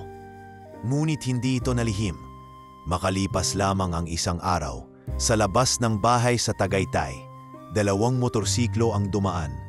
Isa sa mga gwardya ni Alejandro ang tinamaan ng bala habang binabantayan ang gate. "Sir, may nagtangkang umatake. Hindi ito simpleng kaso lang," sabi ng chief security niya sa radyo. "Palakasin ang seguridad at dalhin ang pamilya ni Manong Dario sa safe house." Sa gitna ng tensyon, dumating ang tawag mula sa pasilidad sa Mindoro. "Mr. Velasquez, wika ng direktor ng ospital sa kabilang linya. We regret to inform you that your visiting rights have been revoked due to potential legal conflict. Any attempt to access our premises will be dealt with accordingly." "Hindi ko na kailangan pang bumalik dyan," sagot ni Alejandro. "Dahil sa loob ng 3 araw, mapipilitan kayong ipakita sa korte kung sino talaga ang pasyente niyong tinatawag niyong Patient A." Matapos ang tawag, inutusan niya ang abogado niya na simulan ang ex parte hearing. Isang mabilisang proseso upang mailabas ang pasyente mula sa ospital kung mapatunayang may panganib sa kalagayan nito. Sa huling gabi bago ang pagdinig, habang pinitingnan niya ang lumang litrato nila ni Lalaine, isang kuha sa palengke habang pareho silang namimili ng saging, tumulo ang luha sa mata niya. Hindi ito dahil sa takot, hindi rin ito dahil sa pagod, kundi dahil sa kakaibang panibugho sa mundo na nagawang ikubli sa kanya ang babaeng pinili niyang mahalin higit sa lahat. "Lalaine, kung naririnig mo ko kahit nasaan ka man ngayon, isang araw na lang at ilalabas na kita dyan. Pangako ko sa iyo." At sa kinabukasan, habang ang araw ay unti-unting sumisikat sa silangan ng Tagaytay, si Alejandro ay naghahanda na, hindi bilang biktima ng pagkamatay, kundi bilang asawa ng isang taong ninakaw sa kanya at nayo'y muli niyang babawiin. Ang pagdinig ay isinagawa sa isang maliit na courtroom sa Batangas City Hall of Justice. Maagang dumating si Alejandro, nakasuot ng dark blue barong. Mahigpit ang hawak sa envelope ng ebidensiya. Sa loob nitong lahat, mga printout ng recordings, video clips mula sa ospital sa Mindoro, affidavit ni Manong Dario, at mga dokumento ng paglipat ni Patient A na may lagda ni Dr. Lorenzo Salcedo. Nakaharap niya sa kabilang mesa ang abogado ng Mindoro Advanced Medical Sanctuary. Isang kilalang pangalan sa corporate law, nakatayo ito na parang walang anuman. Malamig ang tingin at tiyak ang mga kilos. Ngunit alam ni Alejandro, sa loob ng damdaming iyon, may takot na pilit ikinuhubli. "Your Honor," panimula ng abogado ni Alejandro, "we are filing for an emergency injunction and medical release of an unnamed female patient being held in a private medical facility under suspicious and unlawful circumstances. We believe this patient is Mrs. Lalaine V. Velasquez, who has been officially declared dead 1 year ago, but whose remains were proven to be non-existent."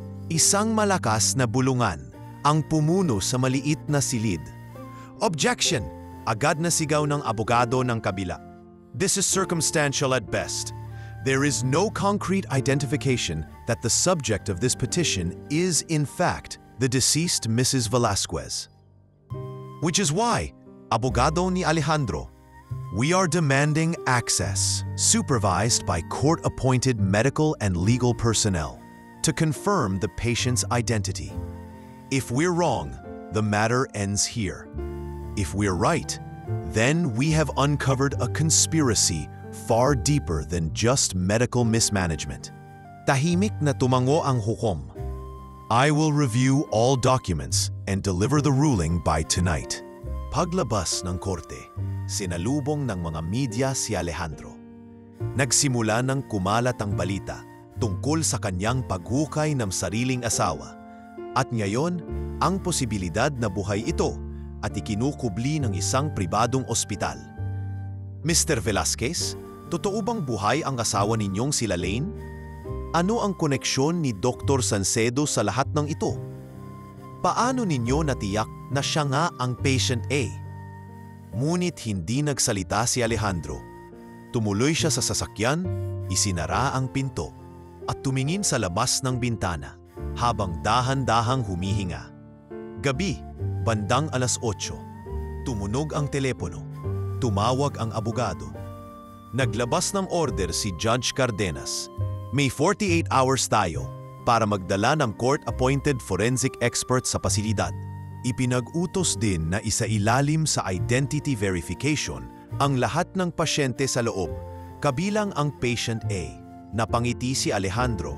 Simulan na natin. Kinabukasan, sinamahan siya ng 2 pulis, isang forensic team mula sa DOH at isang media representative na inatasang tumayong observer. Pagdating nila sa Mindoro Advanced Medical Sanctuary, sinalubong sila ng malamig na pagtanggap. Hindi sila pinapasok agad. Umabot ng halos 30 minuto bago nagpakita ang direktor ng pasilidad, kasama ang 2 corporate legal counsels. "Your presence here is noted," matigas na sabi ng direktor. "But I must remind you that this facility operates under strict confidentiality agreements.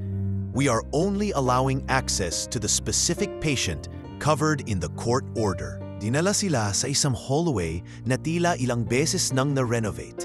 Makintabang tiles, puti ang mga dingding at parang walang emosyon ang bawat pintuan. Sa dulo ng pasilyo, sa room 7, huminto ang forensic officer at itinuro ang pinto. "Ito po ang subject." Dahan-dahan nilang binuksan ang pinto.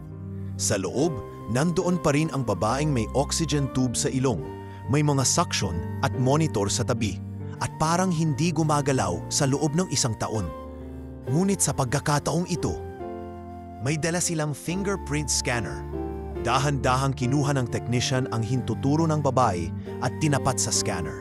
Lumitaw ang resulta sa loob ng 5 segundo. Match found. Lalaine M. Velasquez. Napatingin ang lahat kay Alejandro. Hindi niya mapigil ang pag-iyak. Lumapit siya sa kama at dahan-dahang hinawakan ang kamay ng asawa. Mainit pa rin ito. Buhay. Sa kabila ng lahat, andoon siya, totoong buhay. Ngunit hindi pa rito nagtatapos ang laban. Pagbalik sa Maynila, isinampanan ng legal team ni Alejandro ang kaso laban kay Dr. Lorenzo Salcedo. Kasama sa demanda ang falsification of medical records, unethical medical practice, illegal detention, at conspiracy to conceal a living patient. Sa pag-imbestiga ng NBI, natuklasang bahagi si Dr. Salcedo ng isang grupong pinupunduhan ng isang international pharmaceutical company. Layunin nitong subukan ang mga experimental neurological drugs sa mga piling pasyente, karaniwang mga walang malapit na pamilya o hindi mapapagtanggol sa sarili. Ngunit si Lalaine, hindi dapat naging bahagi ng eksperimento. Ngunit dahil sa dating koneksyon niya sa isa sa mga whistleblower cases, siya ay itinuring na threat ng isang dating business rival ni Alejandro. Ginamit ang pagkakaibigan niya kay Clarice, ang dating therapist, upang unti-unting mapalapit, mapagtiwala, at mapirmahan sa mga dokumentong hindi niya lubusang naintindihan. At si Dr. Salcedo, ang dating magalang na doktor sa Baguio, ay siyang nag-orchestrate ng lahat. Mula sa pag-oversee ng aksidente, pag-issue ng death certificate, hanggang sa pagtago ng katawan ni Lalaine at paglipat nito sa pasilidad. Alam mong hindi ito matatapos ng tahimik. Minsan niyang sinabi kay Alejandro sa isang private deposisyon, "Mas lalo nang hindi kung ipagpapatuloy mong manahimik," sagot ni Alejandro. "Ang buhay ng asawa ko ang tinayani niyo at ngayon babayaran niyo yon." Hindi nagtagal, naging headline sa buong bansa ang kwento. Ang bilyonaryong naghukay sa libingan ng kanyang asawa. Ang misteryosong Patient A. Ang komplot ng mga doktor, negosyante at therapist na nagtago ng isang buhay para sa pansariling interes. Ngunit sa gitna ng ingay, mas pinili ni Alejandro ang katahimikan. Mas pinili niyang manatili sa tabi ng asawa sa ospital kung saan inilipat ito, na yun ay nasa kamay ng mga doktor na tunay na may malasakit. Araw-araw siyang nakaupo sa tabi ni Lalaine. Hawak ang kamay nito. Pinapatugtog ang paborito nitong mga kanta. Binabasa ang mga journal entries nito noong college. At sa huling gabi ng linggo, habang binabasa niya ang pula ni Lalaine tungkol sa bituin, napansin niyang gumalaw ang daliri ng babae. Dahan-dahan. Muli, hanggang sa bahagyang umangat ang mga pilik mata nito. Lai, naririnig mo ba ako? Tanong niya, halos hindi makahinga. Kumurap ang mga mata ni Lalaine. Marahan, tulad ng isang taong unti-unting nagigising mula sa mahabang bangungot. Lai, ako to, si Aleg, isang mahinang hikbi ang lumabas sa ilong ni Lalaine. At sa unang pagkakataon matapos ang isang taon, muling nadinig ni Alejandro ang tinig ng babaeng pinaniniwalaan niyang wala na. Aleg, bulong nito, ikaw nga. At doon nagsimulang bumalik ang liwanag. 3:00 ng madaling araw, nang tuluyang bumukas ang mga mata ni Lalaine. Hindi sigaw, hindi bigla ang paggising, kundi isang dahan-dahang pagbabalik ng malay na parang isang ginintuang sinag ng araw na sumusilip sa likod ng ulap. Natitig siya sa kisame. Tila hindi sigurado kung panaginip pa rin ba ito o totoo na. Sa tabi ng kama, tulog si Alejandro. Nakaalalay pa rin ang ulo sa gilid habang hawak-hawak ang kamay ng asawa. Nang igalaw ni Lalaine ang kanyang daliri, bahagyang kumalaw ang braso ni Alejandro at sa pagkakaidlip, agad siyang nagmulat. Lai! Mahinang tawag niya, bahagyang paos sa ilang oras na walang imik. Dahan-dahan namang lumingon si Lalaine sa kanya. May luha sa gilid ng kanyang mata, pero walang takot. Tanging pagkagulat at tila pagkabigla lang. Nasaan ako? Bulong ni Lalaine. Halos hindi marinig. Napatayo si Alejandro at tinawag agad ang doktor. Ngunit kahit sa kalagitnaan ng excitement, dahan-dahan siyang yumuko sa gilid ng kama. Nilapat ang palad sa pisngi ni Lalaine at buong giliw na bumulong. Andito ka na, Lai.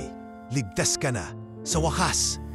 Dumating agad ang mga doktor at mabilis nilang sinuri ang vitals ni Lalaine. Mataas ang consciousness response na siyang ikinagulat ng lahat. Ayon sa naitalang medical records, hindi pa dapat siya gumising sa susunod na buwan. Ngunit ngayong nagbukas na ang kanyang mata at nakapagsalita, isa itong hindi inaasahang development. We'll monitor her closely, Mr. Velasquez, wika ng neurologist habang inaayos ang IV at sinusuri ang mga muscle reactions ni Lalaine. Her brain scans are showing signs of activity that we haven't seen in a year. Sa loob ng silid, habang abala ang mga doktor sa pagsusuri, tahimik na nakatitig si Lalaine kay Alejandro. Baka sa mukha niya ang maraming tanong. Hindi niya agad binanggit ang pangalan ng asawa, ni hindi siya tumawag ng palayaw. Ngunit nanatiling malumanay ang kanyang tingin. Pagkatapos ng lahat ng pagsusuri, iniwan muna sila ng mga doktor. Si Alejandro ay naupo sa gilid ng kama, muling hinawakan ang kamay ng asawa. Lai, alam kong maraming katanungan sa isip mo at baka hindi mo ako agad makilala. Pero nandito ako, mahal kita, at babalik tayo sa dati. Dahan-dahan lang. Tahimik si Lalaine. Maya-maya, nagsalita siya. Pasensya na, pero hindi ko matandaan lahat. Ikaw, alam kong mahalaga ka, pero hindi ko matandaan kung kailan. Paano? Bakit? Hindi sinagot ni Alejandro ang sakit. Hindi siya nagpakita ng lungkot. Tumango siya, ngumiti, at sumagot ng buong hinahon. Ayos lang, hindi mo kailangang magmadali. Nandito lang ako. Sa mga sumunod na araw, isinailalim si Lalaine sa serye ng cognitive therapy. Araw-araw siyang ginagamot ng mga therapist upang tulungan siyang muling maalala ang kanyang nakaraan. Ngunit mahirap ang proseso. Para siyang bata na unti-unting tinuturuan muling maglakad. Ngunit sa pagkakataong ito, hindi gamit ang mga binti, kundi ang mga alaala. Sa tuwing tinuturo sa kanya ang mga litrato ng kasal nila ni Alejandro, ang coffee farm, ang bahay sa Tagaytay, tumitigil siya sandali, parang may kilig na nararamdaman sa puso, pero laging may bahid ng pagkalito. Parang nakita ko na to, minsan niyang sabi habang tinitingnan ang larawan nila sa veranda. Pero hindi ko alam kung panaginip lang ba to o totoong nangyari. Tuwing gabi, si Alejandro ay laging nasa gilid niya. Binabasa ang mga lumang sulat ni Lalaine. Pinapatugtog ang mga kantang madalas nilang sabayan. At minsan ay kinukwento ang mga tampuhan nila sa palengke. Naaalala mo nung pinagsisigawan mo ko kasi nagkamali ako ng sukli? Tanong niya minsan habang hawak ang kamay ng asawa. Hindi, tugon ni Lalaine. Ngunit sabay nilang napangiti. Isang hapon, habang nasa veranda ng ospital, tumingin si Lalaine sa malayo at tahimik na bumulong. "Patawarin mo ako. Hindi ko agad matandaan kung paano kita minahal." Napalingon si Alejandro. Masakit ang salitang iyon, ngunit ni isang galos ng pagkadismaya ay hindi nakita sa mukha niya. Lumapit siya, umupo sa tabi ni Lalaine at mahigpit itong niyakap. "Wala kang dapat ipagpaumanhin. Kahit hindi mo matandaan, ako araw-araw kitang naaalala. At kahit kailan, hindi kita pinangarap kalimutan." Maya-maya isang nurse ang dumating at sumenyas na kailangan nang bumalik ni Lalaine sa loob. Habang tinutulak ng wheelchair, mahigpit ang hawak ni Lalaine sa kamay ni Alejandro. Sa pagkakataong iyon, hindi bilang asawa, kundi bilang isang taong gusto niyang makapiling sa kabila ng pagkalito. Sa mga sumunod na linggo, unti-unting bumalik ang lakas ni Lalaine. Nakakalakad na siya ng may suporta, nakakapagbasa ng mahahabang sulat, at minsan nakukwento na rin niya ang mga bata sa kanyang klase noong siya'y guro pa. Ngunit pagdating sa alaala nila ni Alejandro, tila may pader pa ring humaharang. Isang gabi habang nasa loob ng therapy room, tinanong siya ng doktor, "Kapag sinasabi namin si Alejandro ay asawa mo, ano ang unang nararamdaman mo?" Matagal bago sumagot si Lalaine. "Hindi ko siya maalala, pero kapag kasama ko siya parang ligtas ako, parang tahanan." Sa labas ng therapy room, tahimik lang na nakatayo si Alejandro. Hindi niya kailanman sinilip o pinilit ang asawa. Alam niyang ang alaala ay parang ilog. Hindi mo ito pwedeng pigain, kailangan mo itong hintayin dumaloy muli. Pagka-uwi sa bagong tinutuluyang bahay malapit sa ospital, inihanda ni Alejandro ang lahat sa paraang pamilyar. Parehong kulay ng kurtina, parehong amoy ng kape tuwing umaga, parehong himig ng radyo tuwing alas 7 ng gabi. Gusto niyang maramdaman ni Lalaine na walang nagbago sa mundo, kahit pa halos gumuho ito sa kanyang pagkawala. "Hindi mo kailangang ibalik lahat ng alaala, Lai," bulong ni Alejandro minsan habang pinupunasan ang buhok ng asawa. "Ako na lang ang magkukuwento ng lahat." At sa mga gabing iyon, sa pagitan ng katahimikan at pag-asa, nagsimula silang muling magkwento.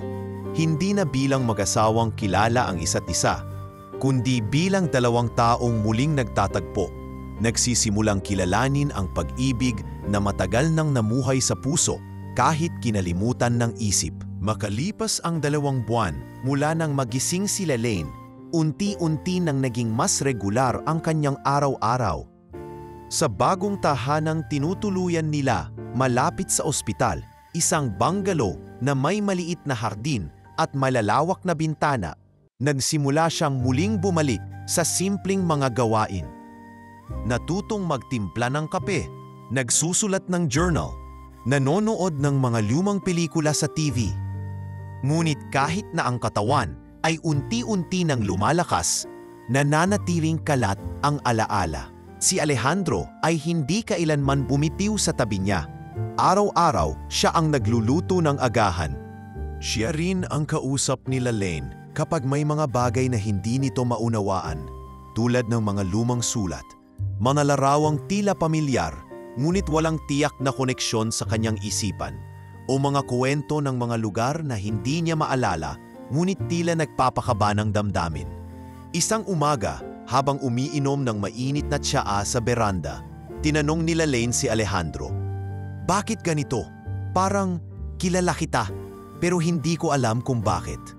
Nakatingin siya sa tasa, tila pinipilit ang sarili na buuin ang puzzle ng kanyang nakaraan. "Dahil kilala mo ako, Lai. Sa puso mo alam mong hindi kita iniwan. Kahit isang araw." Sagot ni Alejandro, pilit na pinapanatiling matatag ang kanyang tinig. "Patawarin mo ako, Alej," mahinang bulong ni Lalaine. "Hindi ko alam kung kailan babalik ang lahat. At hindi ko alam kung kailan ko muling mararamdaman ang dati kong naramdaman." Tumango lang si Alejandro. Hindi siya umasa ng milagro. Hindi niya hinihiling na bumalik lahat ng alaala. Ang tanging gusto niya lang ay manatili si Lalaine sa mundong buhay ito, kahit bilang panibagong simula. Hindi isang bagay ang hindi inaasahan ni Alejandro, ang pagbabago sa damdamin ni Lalaine sa isang taong naging malapit sa kanya habang comatose pa siya. Si Nurse Danny, isang dalagang nurse na nakatalaga kay Lalaine mula pa nung dinala siya sa pasilidad sa Mindoro, ay madalas na bumibisita kahit tapos na ang duty niya. Natural itong mabait, masayahin at malumanay sa pakikitungo kay Lalaine sa mga araw na wala si Alejandro dahil may kailangang asikasuhin sa korte o sa negosyo. Si Danny ang kasama ni Lalaine sa mga pananghalian, sa therapy exercises at sa mga simpleng paglalakad sa bakuran. Si Danny ba, matagal ko nang kilala? Tanong minsan ni Lalaine habang sabay silang nagdidilig ng halaman. Hindi, sagot ni Alejandro. Pero siyang nag-alaga sa iyo noong wala ako, noong hindi pa kita natutunton. Tahimik si Lalaine. Hindi siya agad nagsalita. Ngunit napansin ni Alejandro ang paraan ng pagngiti nito tuwing nakikita si Danny. Hindi ito romantic, ngunit may kapayapaan. Isang uri ng koneksyon na tila mas malapit kaysa kahit sinong nakapaligid sa kanya ngayon. Hindi nagselo si Alejandro. Alam niya kung gaano kahirap ang pinagdaanan ni Lalaine. At kung ang pagiging komportable nito sa piling ni Danny ay makatutulong sa paggaling, tatanggapin niya. Ngunit hindi maitatanggi ang bigat sa kanyang dibdib tuwing makikitang mas madalas na tumatawa si Lalaine sa piling ng ibang tao kaysa sa kanya. Isang hapon, habang nasa ospital para sa regular check-up ni Lalaine, may pagkakataong naiwan si Alejandro sa waiting area. Si Lalaine at si Danny ay pumasok muna sa therapy room. Lumapit sa kanya ang attending psychiatrist ni Lalaine, si Dr. Estrella. Mr. Velasquez, panimula nito. I hope you won't take this the wrong way, but I think we need to talk about boundaries. Boundaries? Kunot nung sagot ni Alejandro. Yes, sagot ng doktor. Right now, Lalaine is trying to rediscover herself. She's not just recovering her memory. She's rebuilding her identity. And in some cases, patients unconsciously shift emotional dependence toward whoever gives them the most stability during their re-entry into awareness. Are you saying she's attaching herself to Danny? I'm saying it's possible that she's not emotionally reconnecting with you yet, not because she doesn't love you, but because she's not the same person she was a year ago. The memory loss created emotional amnesia too. Tumango si Alejandro, ngunit hindi niya masikmurang tanggapin ito ng buo.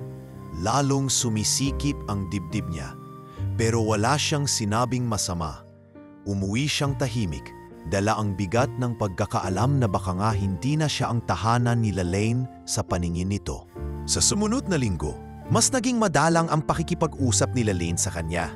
Hindi ito dahil galit siya, kundi dahil mas tila may agam-agam na siyang hindi maipaliwanag. Sa isang pagkakataon, habang magkasama sila sa kusina, biglang nagsalita si Lalaine.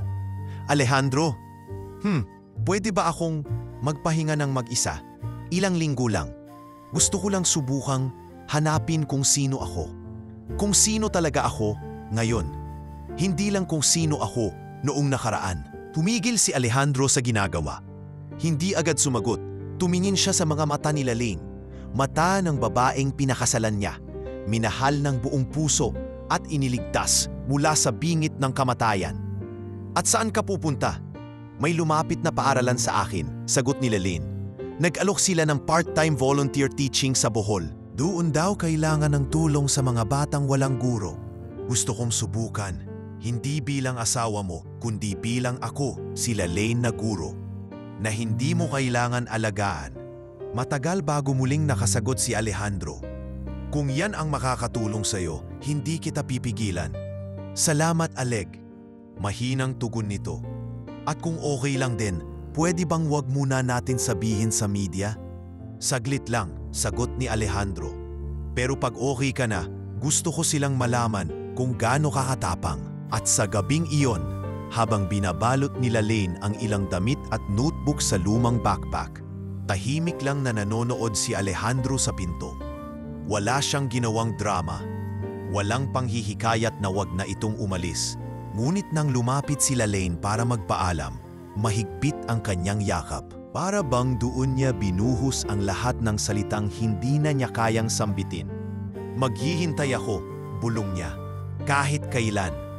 At sila Lane, bagamat hindi muling umiyak, ay matagal na nanatiling nakayakap, tila ayaw umalis. Ngunit kailangan. Hindi para iwan si Alejandro, kundi para buuin ang sarili. Para kung sakaling bumalik siya, buo siya at handa nang magmahal muli. Hindi dahil sa nakaraan, kundi dahil sa pagpili. Makalipas ang 3 linggo mula nang umalis sila Lane papuntang Bohol, tahimik na bumalik si Alejandro sa kanilang bahay sa Tagaytay. Wala nang mga kamera, wala nang media frenzy. Tanging huni ng mga ibon at hampas ng hangin sa mga dahon ng kape ang kanyang naririnig sa umaga. Sa bawat sulok ng bahay ay naroon pa rin ang mga bakas nila Lane. Ang apron na isinabit sa likod ng pintuan, ang lumang baso ng tsaa sa veranda, at ang mga kalat na hindi na niya ginagalaw. Para kay Alejandro, ang lahat ng iyon ay hindi na kalat, kundi alaala.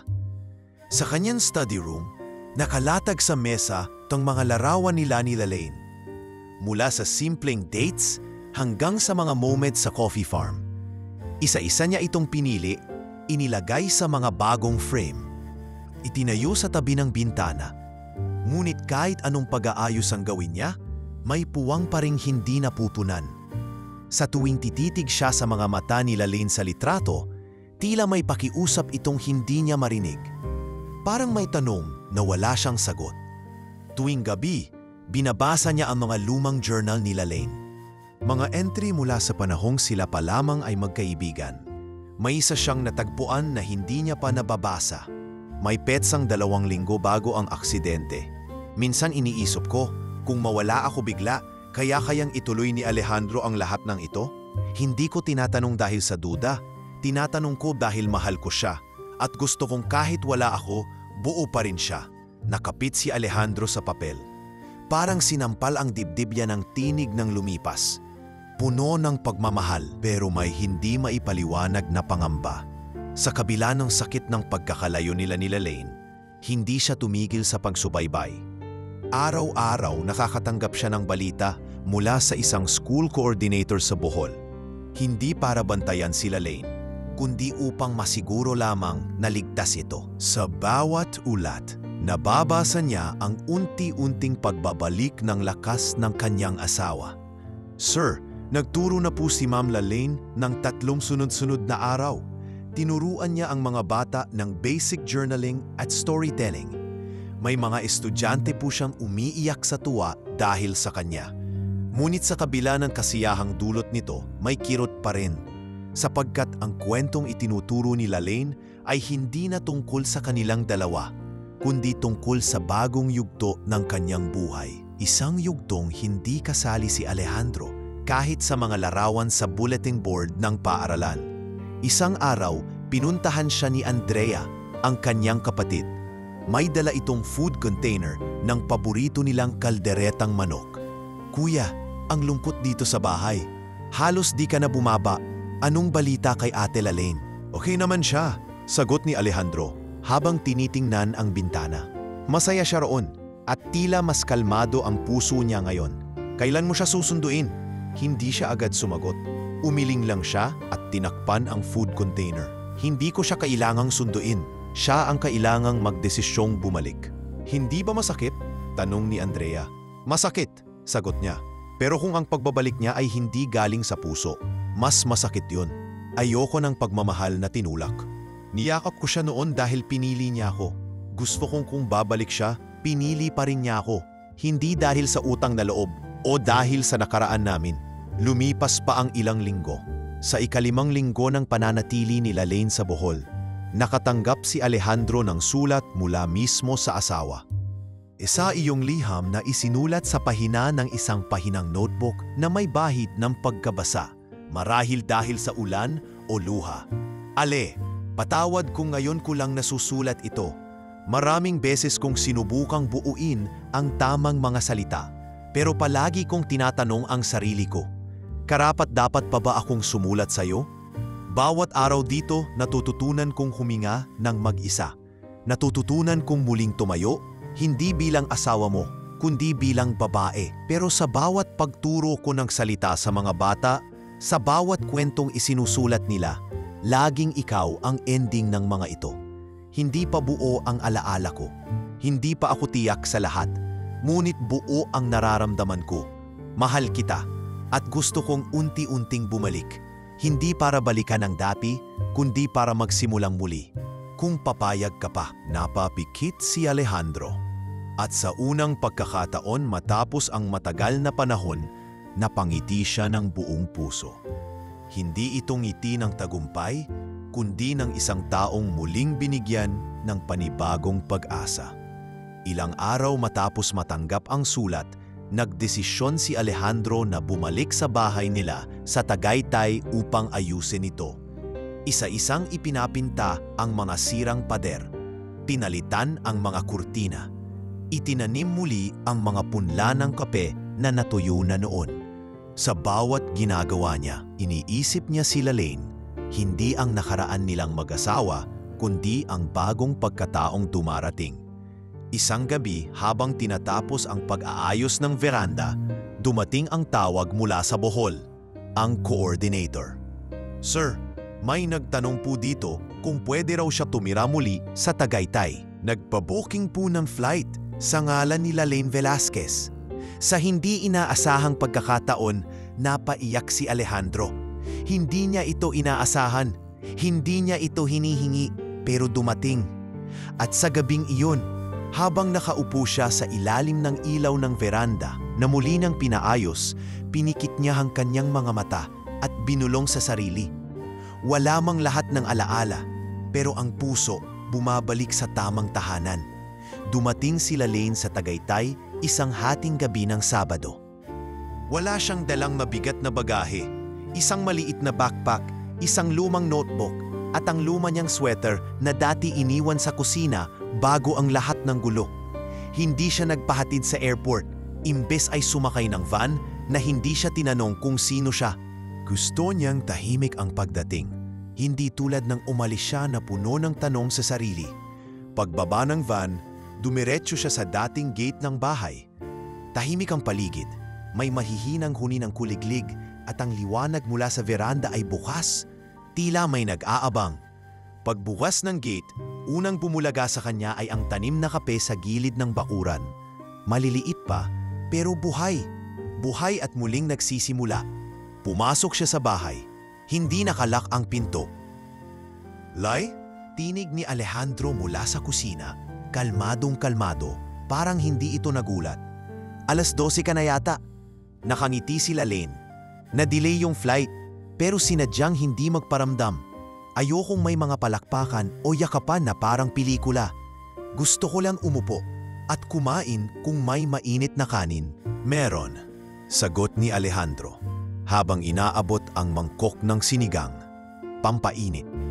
Hindi ko na alam kung paborito mo pa to ngayon, pero sana. Umupo sila Lane sa dining table. Tahimik. Hindi nila kailangang magkwentuhan ng mahaba. Sa bawat hakbang nila Lane, sa bawat galaw ng kutsara, alam nilang may bumabalik. Hindi sa pilitang alaala, kundi damdaming dahan-dahang kumakatok sa pinto ng puso. Kinabukasan, habang umaga pa lang at malamig pa ang hangin, lumabas sila sa veranda. Sa pagitan ng 2 tasa ng kapeng tinimpla ni Alejandro, naupo sila Lane sa kahoy na bangko at hinawakan ang kubyertos ng lumang harbin set na siya mismo ang pumili noon sa Quiapo. Tandaan ko na to, bulong niya. Tumigil si Alejandro sa pagsali ng gatas sa kape niya. Ano? Yung bangkong to. Pinili nating to kahit may gasgas na. Kasi sabi mo, mas matibay daw ang bagay na may pinagdaanan. Napangiti si Alejandro, hindi siya umiyak, hindi rin siya nagsalita. Tumango lang siya. Dahil sa wakas, isa na namang piraso ng alaala ang bumalik. Sa sumunod na linggo, piniling magpahinga muna nila Lane sa bahay. Hindi siya nag-post sa social media, hindi rin siya sumagot sa mga email. Tuluyan muna niyang pinutol ang koneksyon sa mundo. Hindi para magtago, kundi para muling harapin ang sarili. Araw-araw ay sinusubukan niyang i-reconnect ang sarili sa bahay, sa bakuran, at higit sa lahat, sa lalaking matyagang naghihintay sa kanya. Isang umaga, habang nag-aayos siya ng mga lumang notebook sa study room, may napulot siyang sulat. Nakalagay sa lumang sobre, walang pangalan, pero ang sulat kamay ay pamilyar. Sa loob, naroon ang lihim na matagal nang ayaw bitawan ni Alejandro. Lai, bago pa man kita matagpuan sa ospital, isinulat ko na to. Sakaling hindi mo ako maalala, sakaling hindi mo na gustuhing bumalik, sakaling mas piliin mong lumayo, nais kong malaman mo na kahit ganon pa man, walang araw na hindi kita pinili. Wala kang obligasyon na mahalin ako muli. Wala kang dapat balikang damdamin kung wala na. Pero kung darating ang araw na muli kang makadama at muli kang pipili, sana ako pa rin yun. Binasa ni Lane ang liham na iyon ng paulit-ulit. At sa bawat pagbasa, may isang bahagi sa kanya ang unti-unting lumuluwag. Hindi niya alam kung dahil sa sulat o dahil sa katahimikan ng paligid, pero sa unang pagkakataon, umiyak siya. Hindi dahil sa pagkalito, kundi dahil sa kagaanan. Para bang ang bigat ng pagkakawala ay unti-unting nalulusaw. Kinahapunan, habang nasa likod bahay si Alejandro at nagdidilig ng mga halaman, lumapit si Lane. "Aleg," lumingon siya. Alam mong hindi pa buo yung alaala ko. Hindi pa ako sigurado sa mga bagay. Pero alam ko kung anong nararamdaman ko ngayon. Anong nararamdaman mo? Gusto kong manatili, hindi bilang asawa na muling bumalik para ipuloy ang dati. Gusto kong manatili bilang taong handang magsimulang muli, sa bagong sarili, sa bagong pagkatao. Tumango si Alejandro. "At kung hindi na ako ang taong mahal mo ngayon?" "Mali ka," sagot ni Lane. "Hindi ako bumalik para piliin kung sino ang mahal ko. Bumalik ako para piliin kung saan ako muling magsisimula. At dito ko gustong magsimula, sa tabi mo." At sa unang pagkakataon, sila'y muling nagyakap. Hindi para i-reclaim ang lumang pag-ibig, kundi para ipagdiwang ang isang bagong kabanata. Wala nang tanong kung kailan babalik ang buong alaala. Wala nang pangambang baka hindi na nila maibalik ang dati. Dahil ang mahalaga, nandito na sila, handang magsimula. Sa mga sumunod na araw, nagsimula muli sila Lane sa maliit. Nagtanim ng sili sa bakuran. Nagbalik sa pagsusulat. Gumawa ng simpleng lesson plan para sa isang libreng tutorial class tuwing linggo. Minsan ay sinasamahan siya ni Alejandro. Minsan ay tahimik lang silang magkasama sa ilalim ng puno ng duhat. Wala ng label. Walang pressure. Walang panggigipit ng nakaraan. Sa gabi ng ika-6 na linggo, habang magkasama silang nakaupo sa veranda at pinapanood ang mga bituin, marahang humawak sila Lane sa kamay ni Alejandro. "Kung sakaling magsimula tayo ulit, gusto mo ba kaibigan muna?" Nagulat si Alejandro, napangiti. "Kaibigan, akala ko ba asawa mo ako? Kaibigan muna. Kasi gusto ko na kapag minahal mo ako ulit, hindi dahil asawa mo ko, kundi dahil ako ito na yon. Yung Lane na yon na hindi perpekto, hindi buo, pero handang magmahal muli." Hinawakan ni Alejandro ang kanyang kamay ng mas mahigpit. "Sige, kaibigan muna. Pero sa loob-loob ko, ikaw pa rin ang pinakamamahal kong estranghero." At sa gabing iyon, walang fireworks, walang wedding bells, walang drama. Pero sa simpleng sandaling iyon, dalawang pusong minsang nawasak ay muling tumibok. Hindi sa ilalim ng obligasyon, kundi sa liwanag ng bagong pag-asa. Pagkaraan ng 3 buwan, mula nang muling magsama sila Lane at Alejandro bilang magkaibigan, tila naging mas payapa ang lahat. Ang dating malamig at tahimik na bahay ay muli nang may halakhak sa umaga, may ingay ng kutsara sa kusina, at may pag-uusap sa pagitan ng dalawang taong parehong nagtutong magmahal muli nang walang hinihinging kapalit. Nagpapatuloy sila Lane sa kanyang maliit na volunteer tutorial class tuwing linggo. Dumarami na ang mga batang pumupunta sa kanilang bakuran tuwing umaga. Bit-bit ang kanilang munting notebook at lapis. Si Alejandro naman ay bihirang magpakita sa mga board meetings ng kanyang kumpanya. Piniling sa bahay na lang tumutok sa mga proposal o calls. Iba na ang prioridad niya ngayon. Hindi na pera, hindi na tagumpay, kundi katahimikan at muling pagbuo. Isang araw habang abala si Alejandro sa kanyang tanggapan sa ibaba ng bahay, May kumatok sa pinto. Andrea, bungad niya nang pagbuksan ng pinto. Anong ginagawa mo rito? May hawak itong envelope. Kuya, kailangan mong basahin to. Galing sa abogado ni Mami. Natigilan si Alejandro. Sa tagal ng panahon, matagal na niyang iniwasang pag-usapan ang tungkol sa kanyang ina, si Doña Ramona. Ang matandang babae na minsang sinisi siya sa pagkamatay ni Lalaine at hindi kailanman nagpakita mula nang mailibing ito. Binuksan niya ang sobre. Doon ay nakasulat ang huling habilin ni Ramona. Ilang araw bago ito namatay sa Italy, kung saan siya tumira ng tahimik.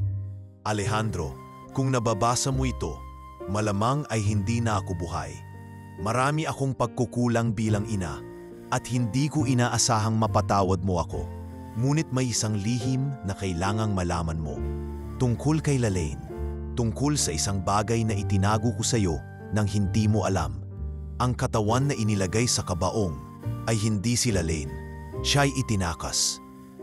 Hindi upang saktan, kundi upang iligtas. Ginamit ko ang lahat ng koneksyon upang mailayo siya sa panganib na hindi mo alam. May mga taong gustong sirain kayo at ako na mismo ang nagpasya na alisin siya sa eksena. Ngunit bago ako namatay, sinikap kong hanapin siya muli. Ang mga taong tinapik ko para sa kanyang proteksyon nawala. Hindi ko alam kung nasaan siya. Ang tangi kong iniwan ay pag-asa. Kung natagpuan mo siya, Alejandro, sana hindi mo na ako alalahanin. Patawarin mo ako, anak. Ina mo. Hindi makapaniwala si Alejandro sa binasa. Para siyang binuhusan ng malamig na tubig. Ang buong kwento ng isang taon na puno ng sakit, pighati at pagkawasak ay isang pagsasabwatan na hindi niya kailanman inasahan. Ang pagkamatay ng kanyang asawa ay isang kasinungalingang nilikha ng sariling ina. Agad siyang umakyat at hinanap si Lalaine.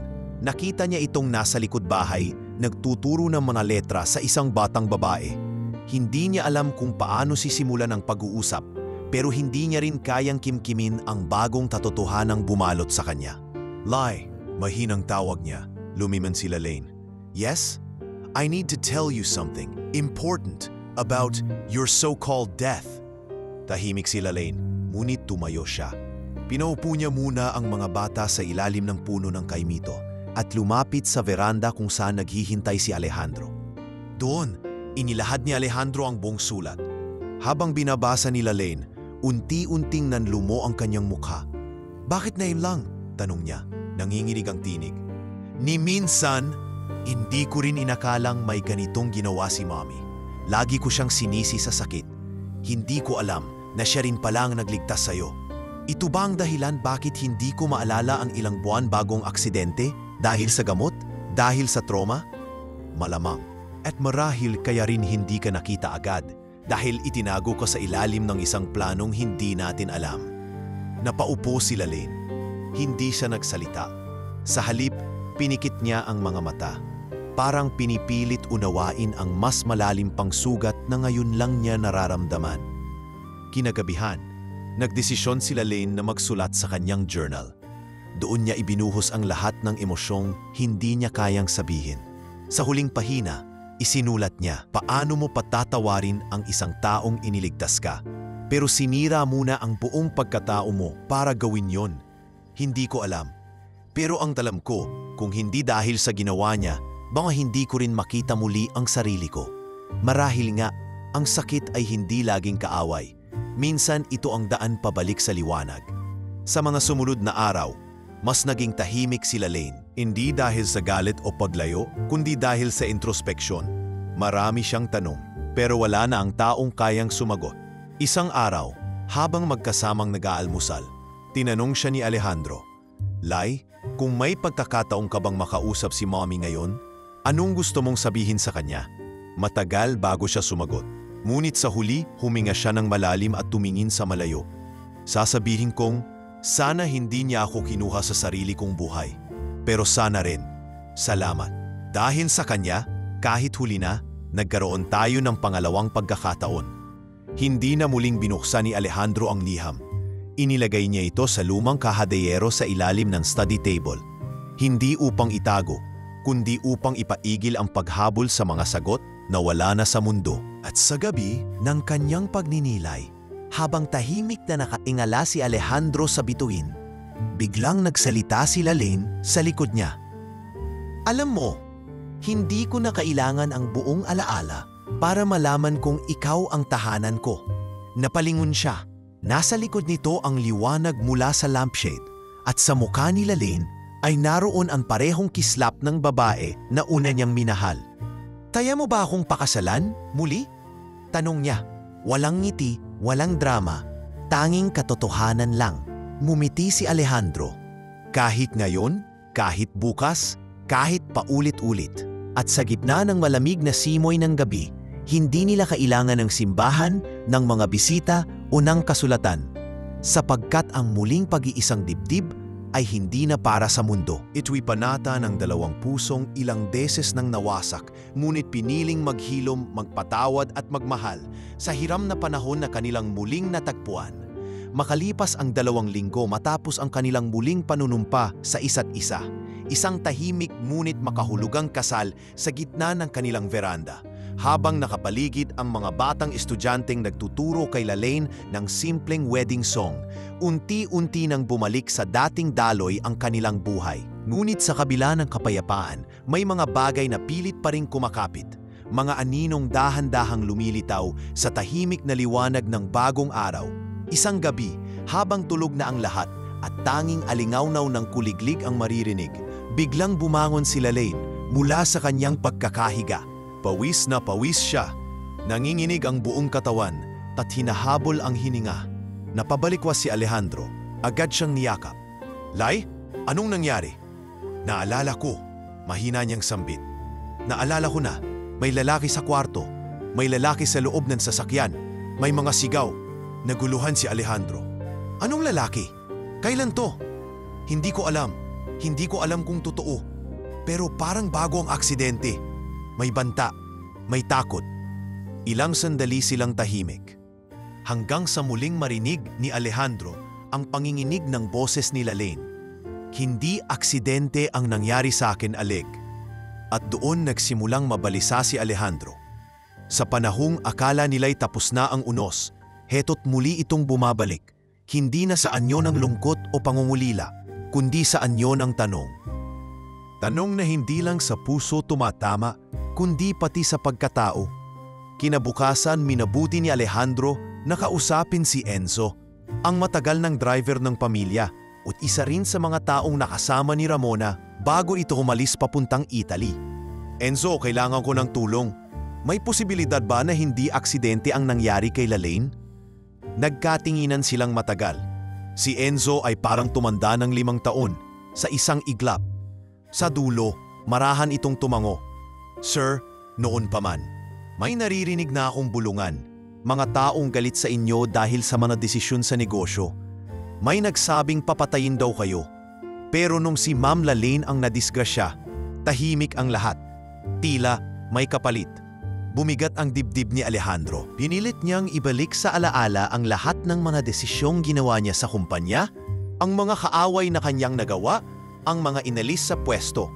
At oo, may ilan sa kanila ang galit na walang rason para tumigil. Hindi na siya nag-atubiling sumangguni sa isang private investigator.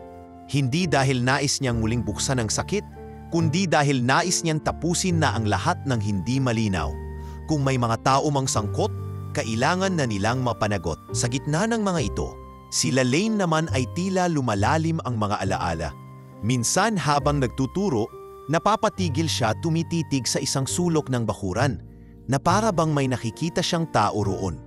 Minsan naman ay bigla na lang siyang napapaiyak sa gitna ng pansusulat. Hindi ko na alam kung alin ang totoo at alin ang panaginip. Ani Lalaine kay Andrea isang hapon habang sabay silang naghihiwa ng gulay. Pero nararamdaman ko, Andrea, may bahagi ng nakaraan ko na pilit pinagtatakpan. Gusto mong bumalik sa ospital? Baka kailangan mong kausapin yung therapist mo ulit? Hindi.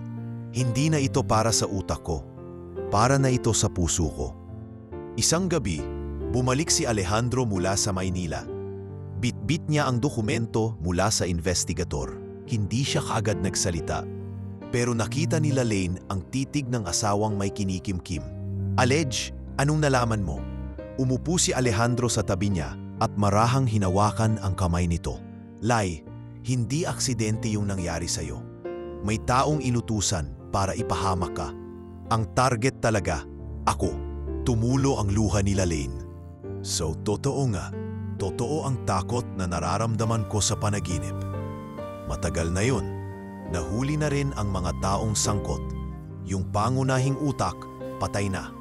Pero gusto kong malaman mo, wala ka nang kailangang katakutan. Pero bakit ako ang pinili nilang saktan? Dahil ikaw ang pinakamahalaga sa akin." Tahimik si Lalaine. Sa mga mata niya'y nandoon ang takot. Ngunit higit sa lahat, ang galit. Galit sa mga taong kumuha ng bahagi ng kanyang buhay. Mga alaala, mga sandali. At higit sa lahat, ang kakayahan niyang mabuhay ng may kapanatagan. Hindi niya sinabi kahit kanino, pero tuwing gabi, bago matulog, nagdarasal siya. Hindi para bumalik ang lahat ng alaala, kundi para makalaya sa mga bigat nito. Sapagkat alam niyang hindi lahat ng sugat ay kayang hilumin ng panahon. May ilan na kailangang tanggapin, yakapin, at sabihing, "Hindi mo ako kayang sirain." At sa panahong iyon, mas pinili nilang ituloy ang buhay nang hindi na umaasa sa pagsagot ng nakaraan. Sapagkat alam nilang minsan, hindi na kailangan ng paliwanag ang sakit. Kailangan lang ng tapang para harapin ito. Lumipas ang ilang linggo. Muling tumayo si Lalaine sa harap ng kanyang mga estudyante, ngunit ngayong araw ay may kakaiba siyang idinagdag sa lesson. "Anak, alam niyo ba kung anong ibig sabihin ng salitang patawad?" "Yung sorry po, ma'am," sigaw ng isa.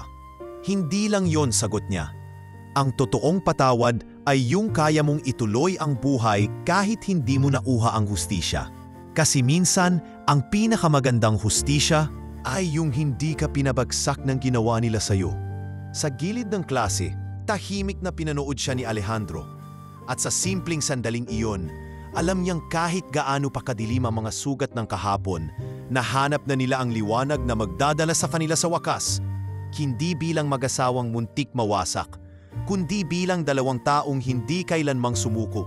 Isang hapon ng Disyembre, malamig ang hangin at may manipis na hamog sa paligid. Sa likod bahay ng kanilang tahanan sa Tagaytay, nakaupo si Alejandro habang hawak ang isang balot ng lumang mga dokumento na matagal nang nakatago sa attic. Nais lang sana niyang linisin ang imbakan, ngunit may isang kahon na tila pilit nagpakita sa kanya. Isang kahon na may lumang lock at nakasulat sa takip ang pangalan ni Lalaine. Inasag niya ang lock gamit ang lumang martilyo. Sa loob, may isang makapal na envelope, ilang larawan at isang maliit na voice recorder. Nanginginig ang kanyang kamay habang pinipindot ang play button. Sa lumang recording, narinig niya ang boses ni Ramona. Mahinahon ngunit malamig.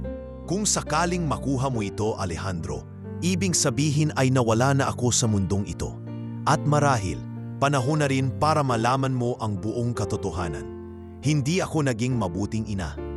Pero sana, sa paraang ito, makabawi ako kahit kaunti." Sumunod ang ilang tunog ng papel na inaayos. Pagkatapos ay isang banggit na hindi niya inaasahan. Ang doktor na nagpanggap na gumawa ng autopsy report kay Lalaine ay hindi doktor. Siya ay bayaran ng pamilya Alonso. Tumayo si Alejandro. Pamilyar sa kanya ang pangalang iyon. Isang dating kasosyo sa negosyo ng kanyang ama na nawalan ng mga kontrata matapos pumasok si Alejandro bilang CEO. Alam niyang may tensyon noon, pero hindi niya akalaing umabot sa ganitong antas ang galit ng pamilya Alonso. Ang ginawa ni Ramona, ang pagsisinungaling sa libing, ang pagpapanggap na patay na si Lalaine, ay isa palang paraan upang mailigtas ito mula sa mas malala pang plano. Pilit niyang inalala ang mga sandaling iyon, ang kabaong, ang paglilibing, ang desperadong pagtangis. Ang hukay na iyon ay hindi pala naglaman ng katawan ng kanyang asawa. "Hindi mo ako nilibing," bulong niya, habang nakatitig sa isang lumang larawan ni Ramona at Lalaine. "Pero nilibing mo ang tiwala ko at ang sarili mong tangal. Nang gabing iyon, hindi siya mapakali. Hindi rin siya kaagad nakatulog, kaya't sa 2:00 ng madaling araw, ginising niya si Lalaine. "Lai, kailangan nating bumalik sa sementeryo." "Ngayon," napakunot ang noon ng babae. "Ngayon? Bakit?" "May kailangan akong patunayan. Kailangan mong makita." 2 oras silang nagmaneho, walang imikan. Tanging tunog ng makina at huni ng mga uwak sa dilim ang kanilang kasama. Pagdating sa sementeryo, binati sila ng tagabantay na kilala pa rin si Alejandro. "Kailangan ko pong hukayin ang libingan ng asawa ko. Wala kaming masamang intensyon. Gusto lang naming malaman ang katotohanan." Hindi nagtanong pa ang matanda. Tumangulang ito at tinawag ang 2 kasamahan. Ilang minuto lang ay nagsimula na ang paghuhukay. Habang bumabaon ang pala sa malamig na lupa, tumitibok ng mabilis ang dibdib ni Alejandro. Sa tabi niya, si Lalaine ay tahimik lang, ngunit kita ang kaba sa kanyang mga mata. Hanggang sa tumunog ang metal, tumama na sila sa ibabaw ng kabaong. Bumaba ang isa sa mga lalaki para buksan ito.